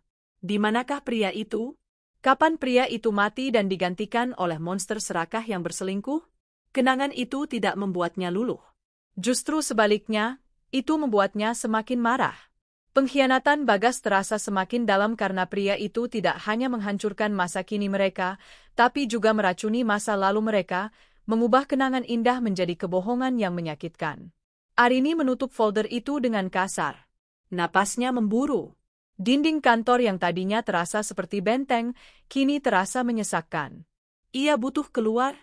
Ia butuh bicara dengan seseorang yang tidak mengenalnya sebagai CEO Wijaya atau sebagai istri Bagas. Ia butuh bicara dengan seseorang yang mengenalnya sebagai Arini. Tangannya meraih dompet dan matanya tertumbuk pada kartu nama yang ia letakkan di sana. Reza Gunawan, arsitek. Tanpa berpikir panjang, ia menekan nomor itu. "Halo?" Suara Reza yang hangat terdengar di seberang. "Reza? Ini Arini," katanya, terkejut dengan betapa gemetar suaranya sendiri. "Maaf mengganggu. Kamu sedang sibuk?" Ada jeda sejenak. "Arini, tentu tidak. Aku baru saja selesai rapat." "Ada apa?" "Kamu terdengar tidak baik." Kepekaan Reza membuat pertahanan Arini sedikit goyah. Aku butuh teman bicara." "Tawaran kopi yang waktu itu, apa masih berlaku?" "Tentu saja," jawab Reza tanpa ragu, suaranya terdengar tulus. "Selalu berlaku untukmu. Kapan dan di mana?" "Aku yang akan menyusulmu." Mereka sepakat untuk bertemu di sebuah kafe kecil yang tenang di daerah Kebayoran, tempat yang jauh dari hiruk-pikuk pusat bisnis. 1 jam kemudian, Arini memarkir mobilnya. Sebelum turun, ia menatap pantulan dirinya di kaca spion. Wajahnya pucat, matanya bengkak meskipun ia sudah berusaha menutupinya dengan riasan. Ia mengenakan blus sutra berwarna krem, bukan setelan kerja hitamnya yang biasa. Ia ingin merasa seperti dirinya sendiri, bukan seperti CEO yang sedang berperang. Saat ia masuk ke kafe, Reza sudah menunggunya di meja sudut. Ia tersenyum saat melihat Arini, senyum yang sama seperti 8 tahun lalu. Hangat dan tidak menghakimi. "Hai," sapa Reza sambil berdiri. "Kamu berhasil datang." "Hai," balas Arini sambil mencoba tersenyum. "Terima kasih sudah meluangkan waktu." Setelah memesan, keheningan canggung menyelimuti mereka. Arini tidak tahu harus mulai dari mana. Rezalah yang memecah kebisuan. "Jadi," katanya pelan, "minggu yang panjang di kantor, ya?" Arini menatap cangkir tehnya. Ia menarik napas dalam-dalam. "Aku akan bercerai, Reza." Ia mengatakannya begitu saja. Dan entah kenapa, mengatakannya pada Reza terasa lebih nyata dan lebih melegakan daripada menandatangani surat gugatan di depan pengacaranya. Reza tidak menunjukkan keterkejutan yang berlebihan. Ia hanya menatap Arini dengan tatapan penuh empati. "Aku turut menyesal mendengarnya, Rin. Pasti sangat berat." Dan saat itulah bendungan Arini jebol. Bukan dengan tangisan histeris, tapi dengan air mata yang mengalir tanpa suara. Ia menceritakan semuanya. Tentang Rania, tentang kebohongan, tentang konfrontasi di ruang makan, tentang pengusiran, tentang perang di perusahaan. Ia bicara tanpa henti, mengeluarkan semua racun yang telah ia pendam selama berhari-hari. Reza hanya mendengarkan. Ia tidak memotong, tidak menghakimi, tidak memberi nasihat klise. Ia hanya duduk di sana, menjadi saksi bisu dari kehancuran hati sahabat lamanya. Kehadirannya yang tenang adalah sauh yang dibutuhkan Arini di tengah badai. Ketika Arini selesai, ia merasa lelah tapi jauh lebih ringan. "Maaf," bisiknya sambil menyeka air mata. "Aku tidak bermaksud membuang semua ini padamu." Jangan minta maaf, kata Reza lembut. Untuk itulah teman, kan? Untuk menampung beban saat terlalu berat untuk dipikul sendiri. Ia tersenyum tipis. Arini yang kukenal dulu adalah seorang pejuang. Dia tidak akan membiarkan bajingan seperti itu menang. Kata-kata itu, pengakuan atas kekuatannya dari seseorang dari masa lalunya, terasa seperti balsem bagi jiwanya yang terluka. Mereka menghabiskan 1 jam berikutnya mengobrol tentang hal-hal ringan. Tentang pekerjaan Reza, tentang teman-teman kuliah mereka, tentang Jakarta yang telah banyak berubah.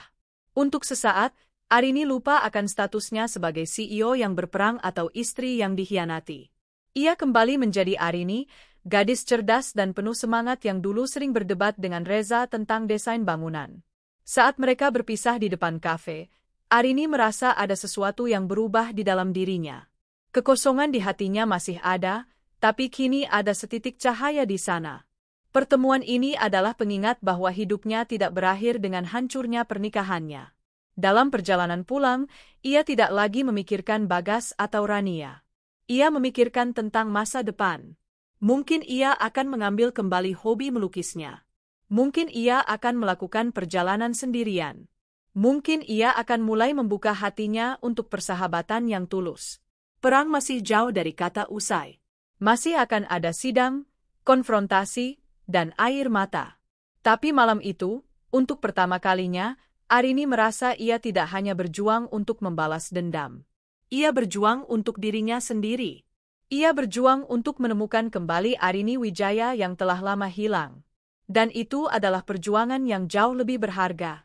Pagi di hari sidang mediasi pertama terasa berbeda. Udara tidak lagi berat oleh amarah yang membara, melainkan dingin oleh ketegangan yang menusuk. Arini berdiri di depan cermin besar di dalam walk-in closetnya. Pagi ini, ia tidak meraih setelan kerja hitamnya yang seperti baju zirah, tidak juga blus kasual yang ia kenakan saat bertemu Reza. Pilihannya jatuh pada sebuah gaun selutut berwarna biru navy yang elegan. Potongannya sederhana namun tegas, kainnya berkualitas tinggi, membungkus tubuhnya dengan sempurna tanpa terlalu mencolok. Itu adalah pilihan yang disengaja. Ia tidak ingin terlihat seperti CEO yang agresif atau korban yang rapuh. Ia ingin memproyeksikan citra seorang wanita yang berkelas, bermartabat, dan memegang kendali penuh atas dirinya sendiri. Riasannya tipis. Hanya cukup untuk menutupi sisa-sisa malam yang gelisah. Rambutnya ia sanggul rapi, memperlihatkan lehernya yang jenjang. Ia adalah perwujudan dari ketenangan yang mematikan. Ponselnya berdering. Pak Budi. Selamat pagi, Arini. Siap, sapa pengacaranya itu. Siap, Pak, jawab Arini, suaranya mantap. Ingat pesan saya, kata Pak Budi. Nanti di dalam, jangan terpancing. Bagas mungkin akan mencoba berbagai cara untuk memprovokasimu, memainkan drama, atau memutarbalikkan fakta. Jangan berikan reaksi yang ia inginkan. Biarkan dia bicara, biarkan dia menggali lubangnya sendiri. Tugasmu hanya satu, tetap tenang, kepala tegak. Biarkan auramu yang berbicara. Mengerti? Sangat mengerti, Pak. Bagus. Sampai jumpa di sana. Gedung Pengadilan Agama Jakarta Selatan adalah sebuah dunia yang riuh. Pagi itu, koridornya dipenuhi oleh berbagai macam wajah yang membawa kisah mereka masing-masing, wajah-wajah lelah, marah, sedih, dan penuh harap. Udara terasa berat oleh drama rumah tangga yang tak terucapkan. Berada di sana adalah sebuah pengalaman yang membumi, sebuah pengingat bahwa penderitaannya, sepelik apapun, adalah bagian dari pengalaman manusiawi yang universal. Arini dan Pak Budi tiba 15 menit lebih awal. Mereka duduk di barisan kursi tunggu yang keras dan dingin. Arini mempertahankan postur tubuhnya yang tegak, matanya menatap lurus ke depan, mengabaikan bisik-bisik dan lirikan penasaran dari orang-orang di sekitarnya yang mungkin mengenali wajahnya dari majalah bisnis. Kemudian, mereka datang. Bagas dan Rania berjalan menyusuri koridor seolah sedang melewati ladang ranjau. Ini adalah pertama kalinya Arini melihat mereka lagi sejak malam itu. Perubahan pada diri mereka sangat drastis. Bagas, yang dulu selalu tampil sempurna dalam setelan mahal, kini tampak kuyuh. Setelan jas yang ia kenakan, mungkin salah satu dari sedikit yang tersisa, terlihat sedikit kebesaran di tubuhnya yang menyusut. Wajahnya yang dulu tampan kini dihiasi lingkaran hitam di bawah mata dan rahang yang mengeras karena stres. Di sampingnya, Rania berjalan dengan canggung. Perutnya kini mulai membuncit, sebuah bukti nyata dari pengkhianatan mereka. Ia mengenakan gamis longgar berwarna pucat, mencoba menampilkan citra wanita hamil yang salehah dan butuh perlindungan. Tapi matanya yang terus bergerak gelisah menunjukkan ketakutan yang luar biasa. Saat pandangan mereka beradu di tengah koridor yang ramai, waktu seolah berhenti. Arini melihat kilat kebencian di mata Bagas, kebencian seorang pria yang egonya terluka. Ia melihat ketakutan murni di mata Rania. Dan mereka melihat sesuatu yang mungkin tidak mereka duga di mata Arini, bukan amarah yang meledak-ledak, bukan kesedihan yang memilukan, melainkan sebuah ketidakpedulian yang dingin. Tatapannya melewati mereka seolah mereka hanyalah dua orang asing yang kebetulan berdiri di jalannya. Dan itu, ternyata, jauh lebih menyakitkan bagi mereka. Seorang panitera memanggil nama mereka. Waktunya tiba. Ruang mediasi adalah sebuah ruangan kecil yang netral, hanya berisi sebuah meja bundar dan beberapa kursi. Seorang hakim mediator, pria paruh baya dengan wajah bijaksana, duduk menunggu mereka. Suasana terasa tegang saat mereka duduk berhadapan. Arini dan Pak Budi di satu sisi, Bagas dan seorang pengacara muda yang tampak gugup di sisi lain. Rania duduk sedikit di belakang Bagas, seperti bayangan yang resah.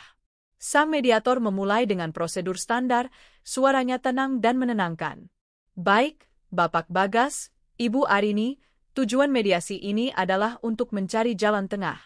Hukum memberi kesempatan bagi kedua belah pihak untuk berdamai. Maka dari itu, pertanyaan pertama saya, apakah masih ada kemungkinan untuk rujuk dan memperbaiki rumah tangga ini? Sebelum Pak Budi bisa menjawab, Arini berbicara lebih dulu.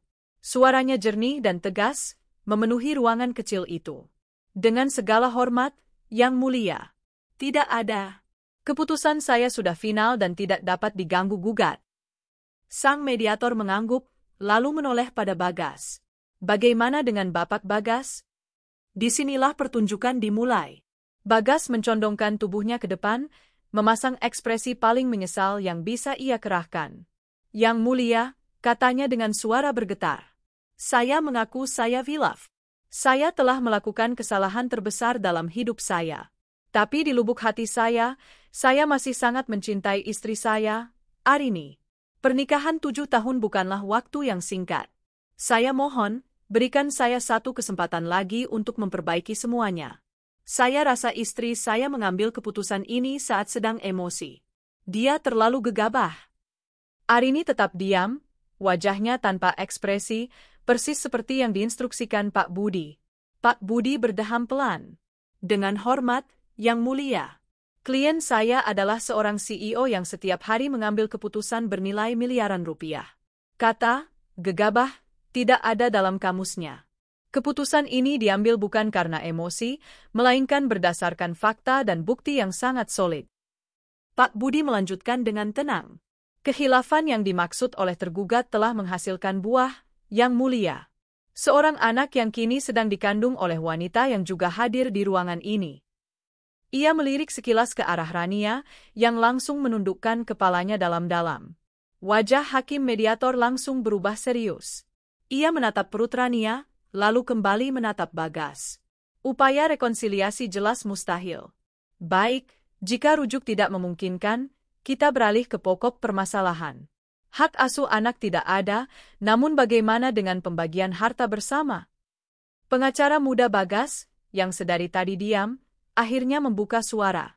Yang Mulia, klien kami, Bapak Bagas, selama 7 tahun pernikahan telah bekerja keras dan memberikan kontribusi yang signifikan bagi perkembangan Wijaya Group. Oleh karena itu, kami menuntut pembagian aset bersama atau harta gonogini sebesar 50% dari total aset yang diperoleh selama masa pernikahan. Pak Budi tersenyum tipis. Inilah momen yang ia tunggu.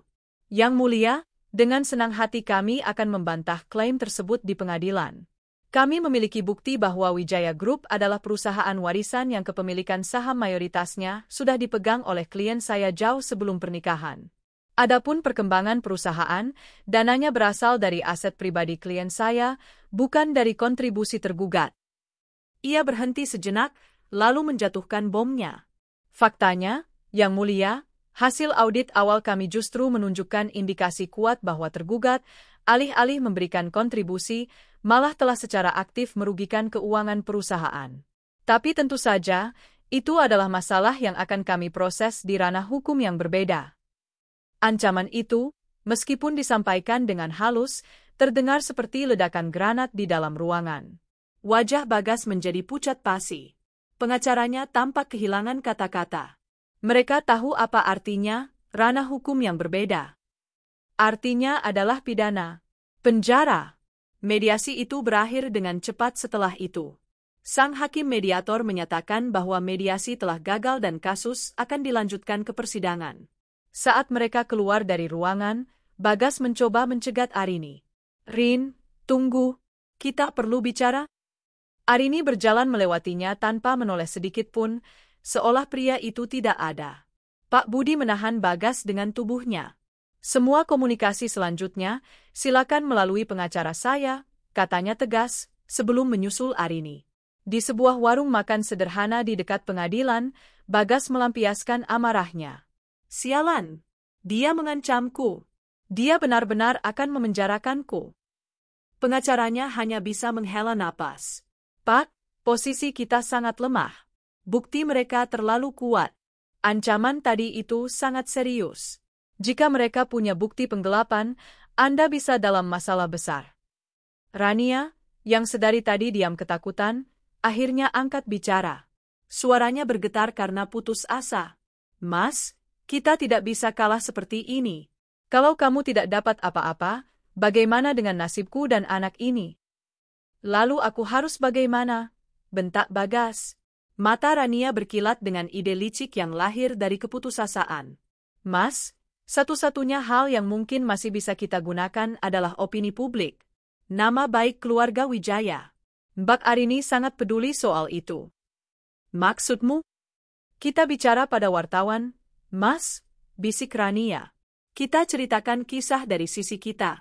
Kita bilang kalau Mbak Arini itu istri yang dingin, gila kerja, dan tidak peduli pada suami. Kita bilang dia tidak bisa memberimu keturunan, makanya kamu mencari kehangatan di tempat lain. Kita buat publik bersimpati pada kita, pada aku yang hamil ini. Kita buat dia terlihat seperti wanita jahat yang menelantarkan suaminya. Tekanan publik mungkin bisa memaksanya untuk bernegosiasi dan memberi kita pesangon." Bagas terdiam.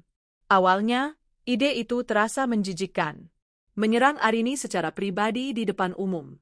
Tapi semakin ia memikirkannya, semakin ide itu tampak seperti satu-satunya senjata yang ia miliki. Reputasi adalah segalanya bagi Arini. Jika ia bisa merusaknya, mungkin ia bisa mendapatkan sesuatu. "Baik," desis Bagas, matanya menyiratkan kekejaman. "Cari wartawan gosip. Siapapun yang mau membayar untuk cerita kita." Sementara itu, di dalam mobilnya yang sejuk, Arini merasa lega sekaligus lelah. Pertarungan pertama telah dimenangkan dengan telak. "Anda hebat, Arini." "Sangat tenang, puji Pak Budi."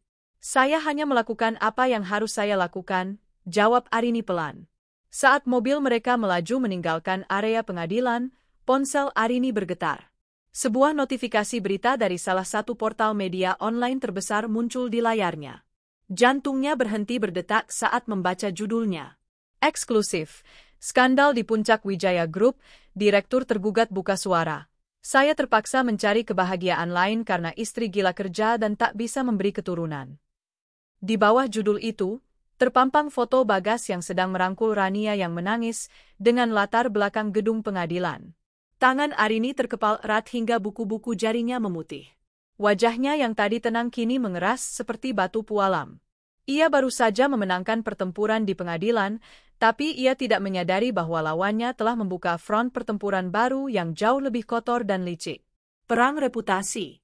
"Jalan terus, Pak," desis Arini pada sopirnya, matanya menatap tajam pada layar ponsel. "Putar balik. Kita ke kantor Pak Budi sekarang. Kita harus siapkan serangan balasan." Bagas mungkin telah kehilangan segalanya, tapi ia masih punya satu hal, mulutnya. Dan ia akan menggunakannya untuk mencoba menyeret Arini ke dalam lumpur bersamanya. Interior mobil Lexus yang biasanya senyap dan menenangkan, kini terasa seperti pusat komando perang yang tegang. Wajah Arini, yang terpantul di layar ponsel yang menyala, sekeras batu granit. Artikel itu, lengkap dengan foto memelas Bagas dan Rania, terasa seperti tamparan api. Setiap kata adalah fitnah yang dirancang dengan keji, istri yang dingin, gila kerja, tidak bisa memberi keturunan. Bagas tidak hanya mencoba menghancurkan pernikahannya, ia mencoba menghancurkan esensi kewanitaannya di mata publik. Putar balik, desis Arini, suaranya rendah dan berbahaya. Kita ke kantor Pak Budi. Sekarang. Sopir itu, merasakan aura mencekam dari majikannya, langsung memutar kemudi tanpa bertanya. Perjalanan kembali ke firma hukum Santoso Arekan dihabiskan dalam keheningan yang mematikan. Arini tidak lagi membaca artikel itu. Ia sudah memahaminya. Ini bukan lagi soal hukum, ini soal narasi. Dan ia tidak akan membiarkan seorang pengkhianat dan pecundang menulis bab terakhir dalam ceritanya. Ruang rapat Pak Budi segera berubah menjadi ruang krisis. Pak Budi sendiri mondar-mandir dengan wajah merah padam karena marah. Ini pencemaran nama baik yang keterlaluan, geramnya.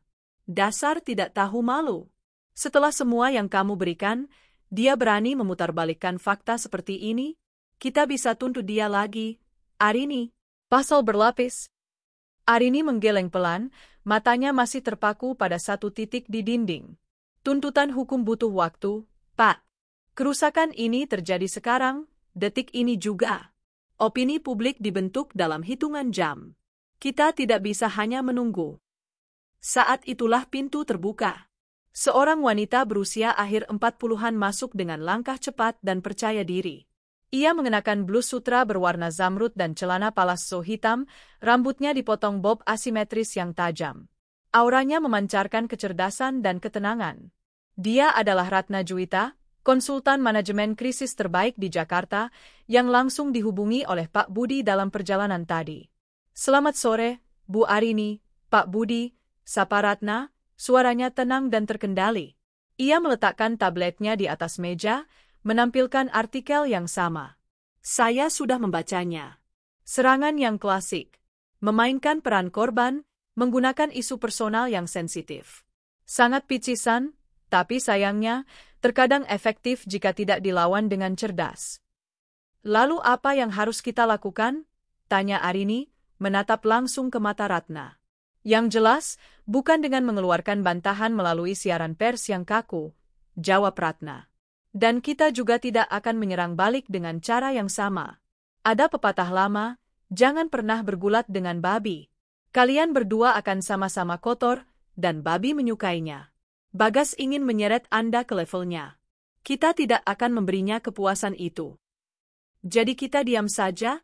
Tanya Pak Budi tidak sabar. Bukan diam, koreksi Ratna. Kita akan melakukan sebuah gambit. Sebuah langkah berani yang akan membalikkan seluruh papan permainan. Bu Arini, Anda tidak akan bersembunyi. Anda akan tampil. Arini mengangkat alisnya. Tampil di mana? Kita akan melakukan satu wawancara eksklusif, jelas Ratna. Hanya satu. Bukan dengan wartawan infotainment atau akun gosip. Kita akan memilih jurnalis paling kredibel dan dihormati di negeri ini. Seseorang yang audiensnya cerdas, yang platformnya dikenal berintegritas. Kita akan mendikte narasi kita sendiri dengan cara yang elegan, jujur, dan kuat. Pak Budi tampak ragu. Apakah itu tidak terlalu berisiko? Mereka akan menanyakan hal-hal yang sangat pribadi. Itulah intinya, kata Ratna, matanya kini fokus pada Arini. Mereka telah membuka kotak Pandora berisi masalah pribadi. Kita akan tunjukkan pada publik bagaimana seorang ratu meresponsnya. Bukan dengan amarah, tapi dengan martabat. Bukan dengan menyangkal, tapi dengan membingkai ulang kebenaran. Pertanyaannya, Bu Arini, apakah Anda siap? Arini menatap Ratna lekat-lekat. Ia melihat kilat kecerdasan dan strategi di mata wanita itu. Ini adalah langkah yang menakutkan, mengekspos lukanya di depan jutaan pasang mata. Tapi ia juga tahu, ini adalah satu-satunya cara untuk menang. Saya siap, jawabnya tanpa ragu. Atur saja. 2 hari kemudian, di pavilion rumahnya yang menghadap ke taman, Arini menjalani sesi persiapan intensif bersama Ratna. Ini bukan lagi tentang hukum, tapi tentang psikologi massa. Mereka akan bertanya tentang tuduhan, gila kerja, kata Ratna, berperan sebagai pewawancara. Tuduhan itu tidak benar. Saya selalu menyeimbangkan. Salah, potong Ratna. Jangan membantah. Miliki itu. Bingkai ulang. Coba lagi. Arini menarik napas. Saya adalah seorang CEO yang memimpin perusahaan peninggalan ayah saya. Saya sangat berdedikasi pada pekerjaan saya, pada ratusan karyawan yang bergantung pada perusahaan ini. Saya bangga menjadi seorang pekerja keras. Dan saya percaya, setiap wanita di negara ini berhak untuk bangga pada ambisi dan kerja kerasnya, tanpa harus merasa bersalah. Ratna tersenyum puas. Bagus. Sangat kuat. Sekarang, bagian tersulit. Mereka akan bertanya tentang masalah keturunan. Jantung Arini terasa nyeri. Ini adalah luka yang paling dalam. Jawabannya harus jujur, tulus, dan berkelas, instruksi Ratna dengan lembut. Jangan tunjukkan amarah, tunjukkan rasa sakit yang bermartabat. Katakan bahwa itu adalah perjuangan yang kalian lalui bersama sebagai pasangan. Lalu, balikkan pisaunya ke arahnya. Arini memejamkan matanya, mencari kata-kata yang tepat. Memiliki keturunan adalah sebuah perjuangan yang sangat pribadi dan seringkali menyakitkan bagi banyak pasangan, dan itu juga termasuk perjuangan kami dulu. Kami melewatinya bersama selama bertahun-tahun dengan harapan dan air mata. Menggunakan perjuangan suci itu, perjuangan seorang wanita, sebagai senjata untuk menyerang saya di depan publik, saya tidak punya kata-kata untuk menggambarkan betapa kejamnya tindakan itu. Saya rasa, tindakan itu sudah cukup menunjukkan karakter asli dari orang yang melakukannya. Itu adalah pukulan yang tidak hanya ditujukan untuk saya, tapi untuk setiap wanita di luar sana yang pernah atau sedang melewati perjuangan yang sama. Ratna terdiam sejenak, menatap Arini dengan kekaguman. Sempurna, bisiknya.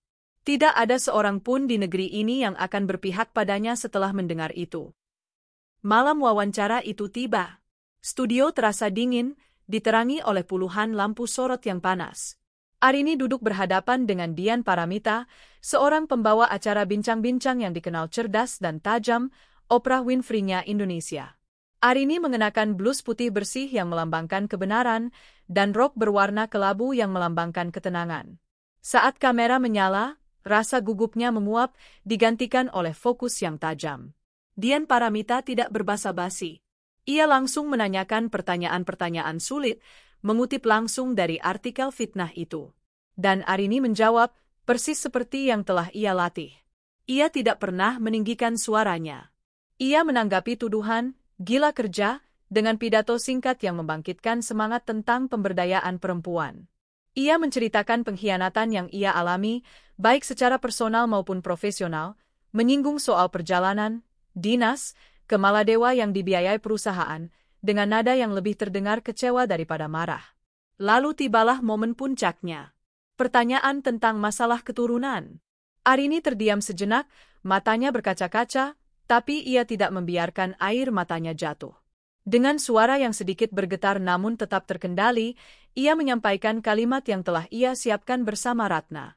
Ia bicara bukan hanya untuk dirinya, tapi untuk jutaan wanita lainnya. Saat ia selesai, seluruh studio hening. Bahkan Dian Paramita tampak terharu, hanya bisa mengangguk pelan. Di akhir wawancara, Dian memberinya kesempatan untuk menyampaikan pesan terakhir. Arini menatap langsung ke kamera, seolah menatap setiap penonton di rumah. Kepada semua wanita yang sedang berjuang di luar sana, baik dalam karir, dalam rumah tangga, atau dalam perjuangan pribadi yang tak terlihat, jangan pernah biarkan siapapun meremehkan kekuatan Anda. Jangan biarkan siapapun menggunakan luka Anda untuk menjatuhkan Anda. Pengkhianatan mungkin akan meremukkan hati Anda, tapi jangan biarkan itu menghancurkan jiwa Anda. Berdirilah tegak, karena setelah badai tergelap sekalipun, fajar akan selalu datang. Malam itu, internet meledak. Wawancara Arini menjadi trending topik nomor 1 di semua platform media sosial. Tagar saya bersama Arini dan Queen Arini berkumandang di mana-mana. Video klip jawabannya tentang isu keturunan dibagikan jutaan kali, memicu gelombang simpati dan dukungan yang luar biasa. Organisasi-organisasi perempuan mengeluarkan pernyataan pers yang memujinya sebagai ikon ketegaran. Para pebisnis menghormatinya sebagai pemimpin yang berintegritas. Di sisi lain, Bagas dan Rania dihujat habis-habisan. Mereka menjadi musuh publik nomor 1. Setiap unggahan tentang mereka dipenuhi caci maki. Mereka disebut sebagai parasit, pengkhianat, dan manusia tak berhati. Upaya mereka untuk menghancurkan reputasi Arini justru menjadi bumerang yang menghancurkan sisa-sisa martabat mereka sendiri hingga menjadi debu. Di rumahnya, Arini memantau badai digital itu dari tabletnya, didampingi oleh Ratna dan Pak Budi yang tersenyum puas. Ia tidak merasakan euforia kemenangan. Ia hanya merasakan kelegaan yang tenang dan dalam. Ponselnya bergetar. Sebuah pesan masuk dari Reza. Isinya singkat, "Kamu bukan hanya ratu bisnis, Rin. Kamu adalah ratu di atas segala ratu. Aku bangga padamu." Untuk pertama kalinya dalam seminggu, Arini tersenyum. Senyum yang tulus, yang mencapai matanya. Ia mungkin telah memenangkan perang opini publik malam itu. Tapi yang lebih penting, ia merasa telah memenangkan kembali sesuatu yang jauh lebih berharga. Dirinya sendiri. 6 bulan setelah wawancara fenomenal itu, gaung dari Gambit Sang Ratu masih terasa di seluruh lanskap sosial dan bisnis Jakarta. Arini Wijaya tidak lagi hanya dikenal sebagai seorang CEO, ia telah menjadi simbol. Simbol ketegaran, kecerdasan, dan martabat seorang wanita dalam menghadapi pengkhianatan paling keji sekalipun. Perceraiannya dengan Bagas telah resmi diputuskan oleh pengadilan. Prosesnya berjalan sangat cepat dan sepihak. Bagas, diwakili oleh pengacara yang tampak pasrah, tidak bisa membantah satupun bukti yang diajukan. Hakim mengetukkan palu, dan dalam sekejap, 7 tahun pernikahan mereka lenyap secara hukum. Bagas Pratama keluar dari gedung pengadilan hari itu bukan hanya sebagai seorang duda, tetapi sebagai seorang pria yang tak punya apa-apa. Pengadilan memutuskan ia tidak berhak atas 1 sen pun harta bersama, mengingat semua aset terbukti berasal dari Arini dan ia justru telah merugikan pihak penggugat. Namun, itu baru permulaan penderitaannya. Laporan polisi yang diajukan oleh Arini atas nama Wijaya Group atas kasus penggelapan dan penipuan telah sampai pada tahap penyidikan lanjut. Tim audit forensik yang disewa Arini telah berhasil membongkar skema korupsi yang rapi namun rakus. Ditemukan rekening-rekening atas nama fiktif, vendor-vendor palsu, dan aliran dana yang jejaknya selalu berakhir di sebuah rekening pribadi yang diam-diam dimiliki Bagas. Total kerugian perusahaan mencapai angka yang fantastis. Bukti itu tak terbantahkan. Bagas kini berstatus sebagai tersangka dan dilarang bepergian ke luar negeri. Sidang pidananya menanti di depan mata. Di Menara Wijaya, Arini memimpin dengan tangan yang lebih mantap dari sebelumnya. Kepergian Bagas, yang tadinya dikhawatirkan akan mengguncang divisi operasional, justru membawa efisiensi baru. Arini membongkar pasang manajemen, menempatkan orang-orang baru yang lebih kompeten dan loyal. Perusahaan berjalan lebih sehat, lebih transparan.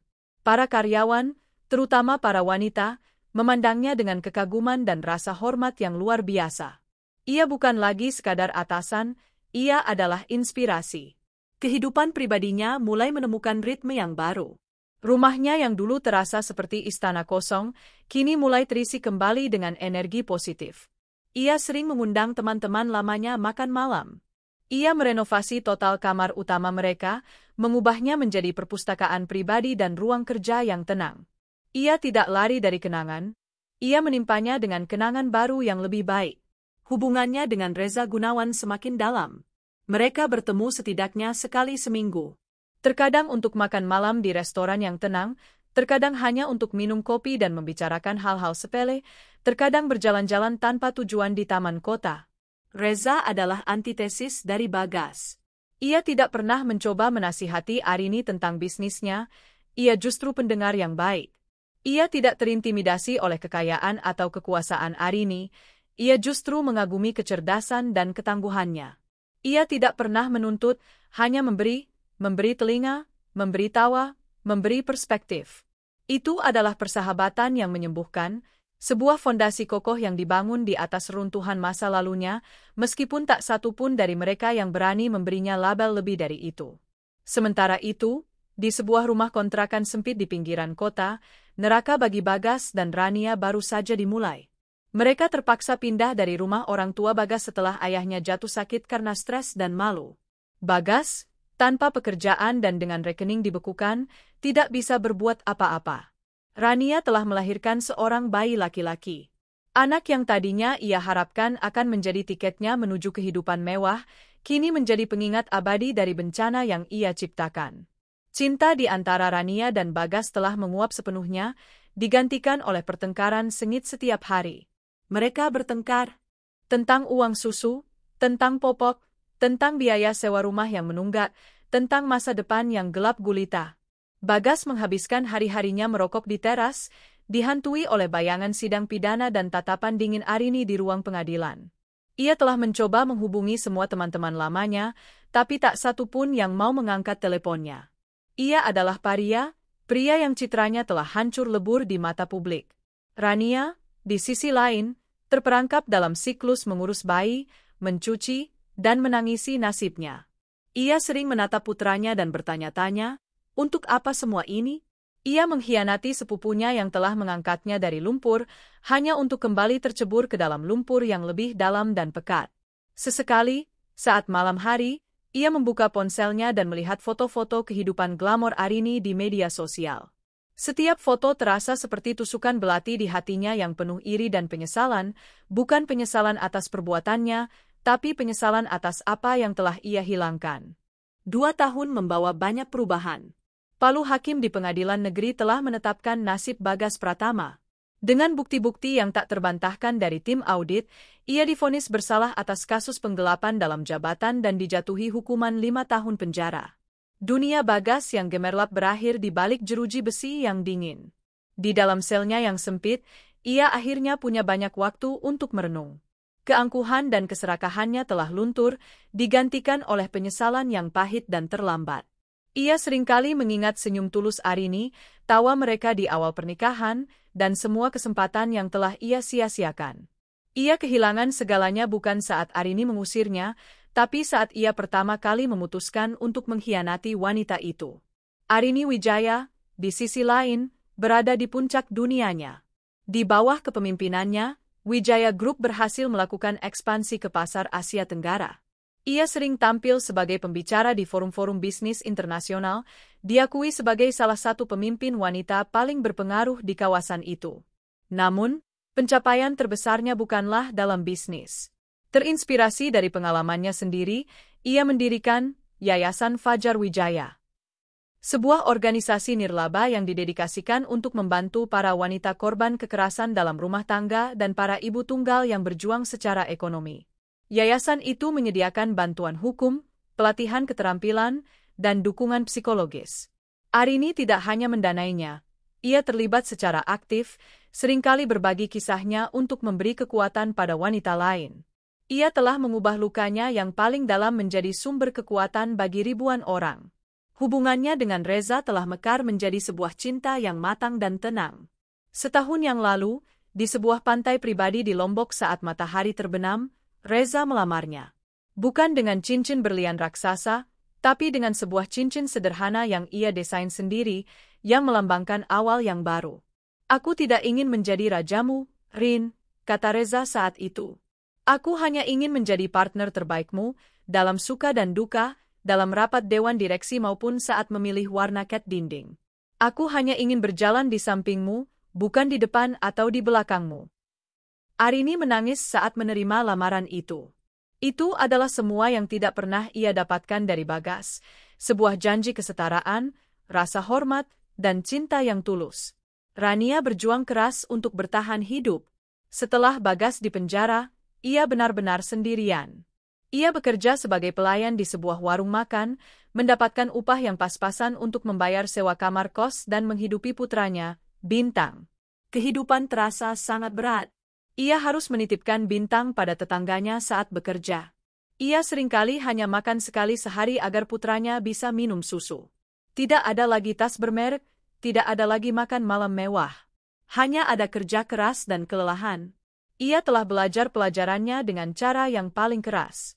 Keserakahan telah membawanya ke titik terendah dalam hidupnya. Namun, di tengah semua kesulitan itu, ada satu hal yang menjadi cahayanya, putranya. Bintang adalah satu-satunya alasan ia bangun setiap pagi. Cintanya pada sang anak adalah satu-satunya hal tulus yang tersisa dalam hidupnya. Ia tidak lagi membenci Arini, ia hanya lelah. Ia telah menerima takdirnya. 5 tahun setelah malam konfrontasi yang mengubah segalanya, taman belakang di rumah Arini di Menteng dipenuhi oleh suara tawa anak-anak. Sebuah pesta ulang tahun kecil yang hangat sedang dirayakan. Arini, kini berusia akhir 30-an, tampak lebih bercahaya dari sebelumnya. Ia tidak lagi mengenakan baju zirah korporatnya, hari itu ia mengenakan gaun musim panas yang cerah. Ia tertawa lepas saat mengawasi suaminya, Reza, yang sedang berpura-pura menjadi monster untuk dikejar oleh putri kecil mereka yang berusia 3 tahun, Aira. Pernikahan mereka, yang dilangsungkan 3 tahun lalu, adalah sebuah perayaan cinta yang intim dan indah. Dan setahun kemudian, keajaiban yang dulu ia pikir mustahil, terjadi. Ia hamil. Kehadiran Aira adalah penutup sempurna dari luka masa lalunya. Kisah tentang istri yang tidak bisa memberi keturunan, kini hanya menjadi gema samar dari masa lalu yang kelam, sebuah narasi palsu yang telah ia patahkan dengan kebahagiaannya sendiri. Di sudut taman, Pak Budi yang kini sudah mulai menua, tersenyum bahagia melihat pemandangan itu. Ratna Juwita juga ada di sana, kini menjadi salah satu sahabat terdekat Arini. Mereka telah melalui perang bersama, dan kini mereka menikmati kedamaian bersama. Bagas telah bebas dari penjara beberapa bulan yang lalu. Ia keluar sebagai pria yang berbeda, lebih pendiam, lebih kurus, dengan tatapan mata yang kosong. Catatan kriminal membuatnya mustahil untuk kembali ke dunia korporat. Ia kini bekerja sebagai staf administrasi di sebuah perusahaan logistik kecil, pekerjaan yang dulu akan ia pandang sebelah mata. Suatu sore, saat sedang dalam perjalanan pulang dengan bus kota, ia melihat sebuah mobil yang ia kenal berhenti di sampingnya saat lampu merah. Di dalamnya, ia melihat Arini sedang tertawa bersama seorang pria dan seorang anak kecil di kursi belakang. Hatinya terasa seperti diremas. Ia melihat dengan mata kepalanya sendiri semua kebahagiaan yang telah ia buang dengan sembrono. Ia tidak merasa marah, hanya kehampaan yang luar biasa. Ia cepat-cepat membuang muka saat Arini tanpa sengaja menoleh ke arahnya, dan bersyukur kaca bus yang kotor menyembunyikan wajahnya. Rania telah menemukan kedamaiannya sendiri. Ia berhasil menabung sedikit demi sedikit dan membuka warung nasi kecil di dekat kontrakannya. Hidupnya masih sederhana, tapi kini ia adalah bos bagi dirinya sendiri. Putranya, Bintang, sudah mulai masuk sekolah dasar. Ia adalah anak yang cerdas dan ceria. Rania tidak pernah memberitahunya siapa ayahnya. Baginya, masa lalu biarlah terkubur. Ia fokus membesarkan putranya menjadi laki-laki yang baik, yang tidak akan pernah mengulangi kesalahan ayahnya. Arini berdiri di tepi kolam renang, memeluk Reza dari belakang saat mereka memandangi Aira yang sedang meniup lilin di kue ulang tahunnya. Rumah ini, yang dulu menjadi saksi bisu pengkhianatan dan kehancuran hatinya, kini telah sepenuhnya disucikan oleh cinta dan tawa yang baru. "Kamu bahagia?" bisik Reza. Arini menyandarkan kepalanya di bahu suaminya, menatap langit senja yang berwarna keemasan.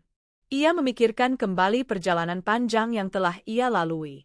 Rasa sakit, kemarahan, balas dendam, penyembuhan, dan akhirnya, cinta. Ia tidak akan menghapus satupun bagian dari perjalanan itu, karena setiap langkah, sepahit apapun, telah membawanya ke titik ini. "Sangat bahagia," jawab Arini, suaranya tulus dan penuh rasa syukur. "Terima kasih sudah membantuku membangun kembali istana ini." Reza tersenyum, mengeratkan pelukannya. "Kamu yang membangunnya sendiri, Ratu," katanya. "Aku hanya beruntung diizinkan untuk tinggal di dalamnya." Arini tersenyum. Ia telah melalui neraka, bertarung dengan iblis dari masa lalunya, dan keluar sebagai pemenang. Bukan karena ia telah menghancurkan musuh-musuhnya, tetapi karena ia telah berhasil menemukan kembali dirinya sendiri dan membangun kebahagiaan yang jauh lebih sejati. Lingkaran hidupnya telah menjadi sempurna. Sang ratu akhirnya menemukan kedamaian di dalam kerajaannya.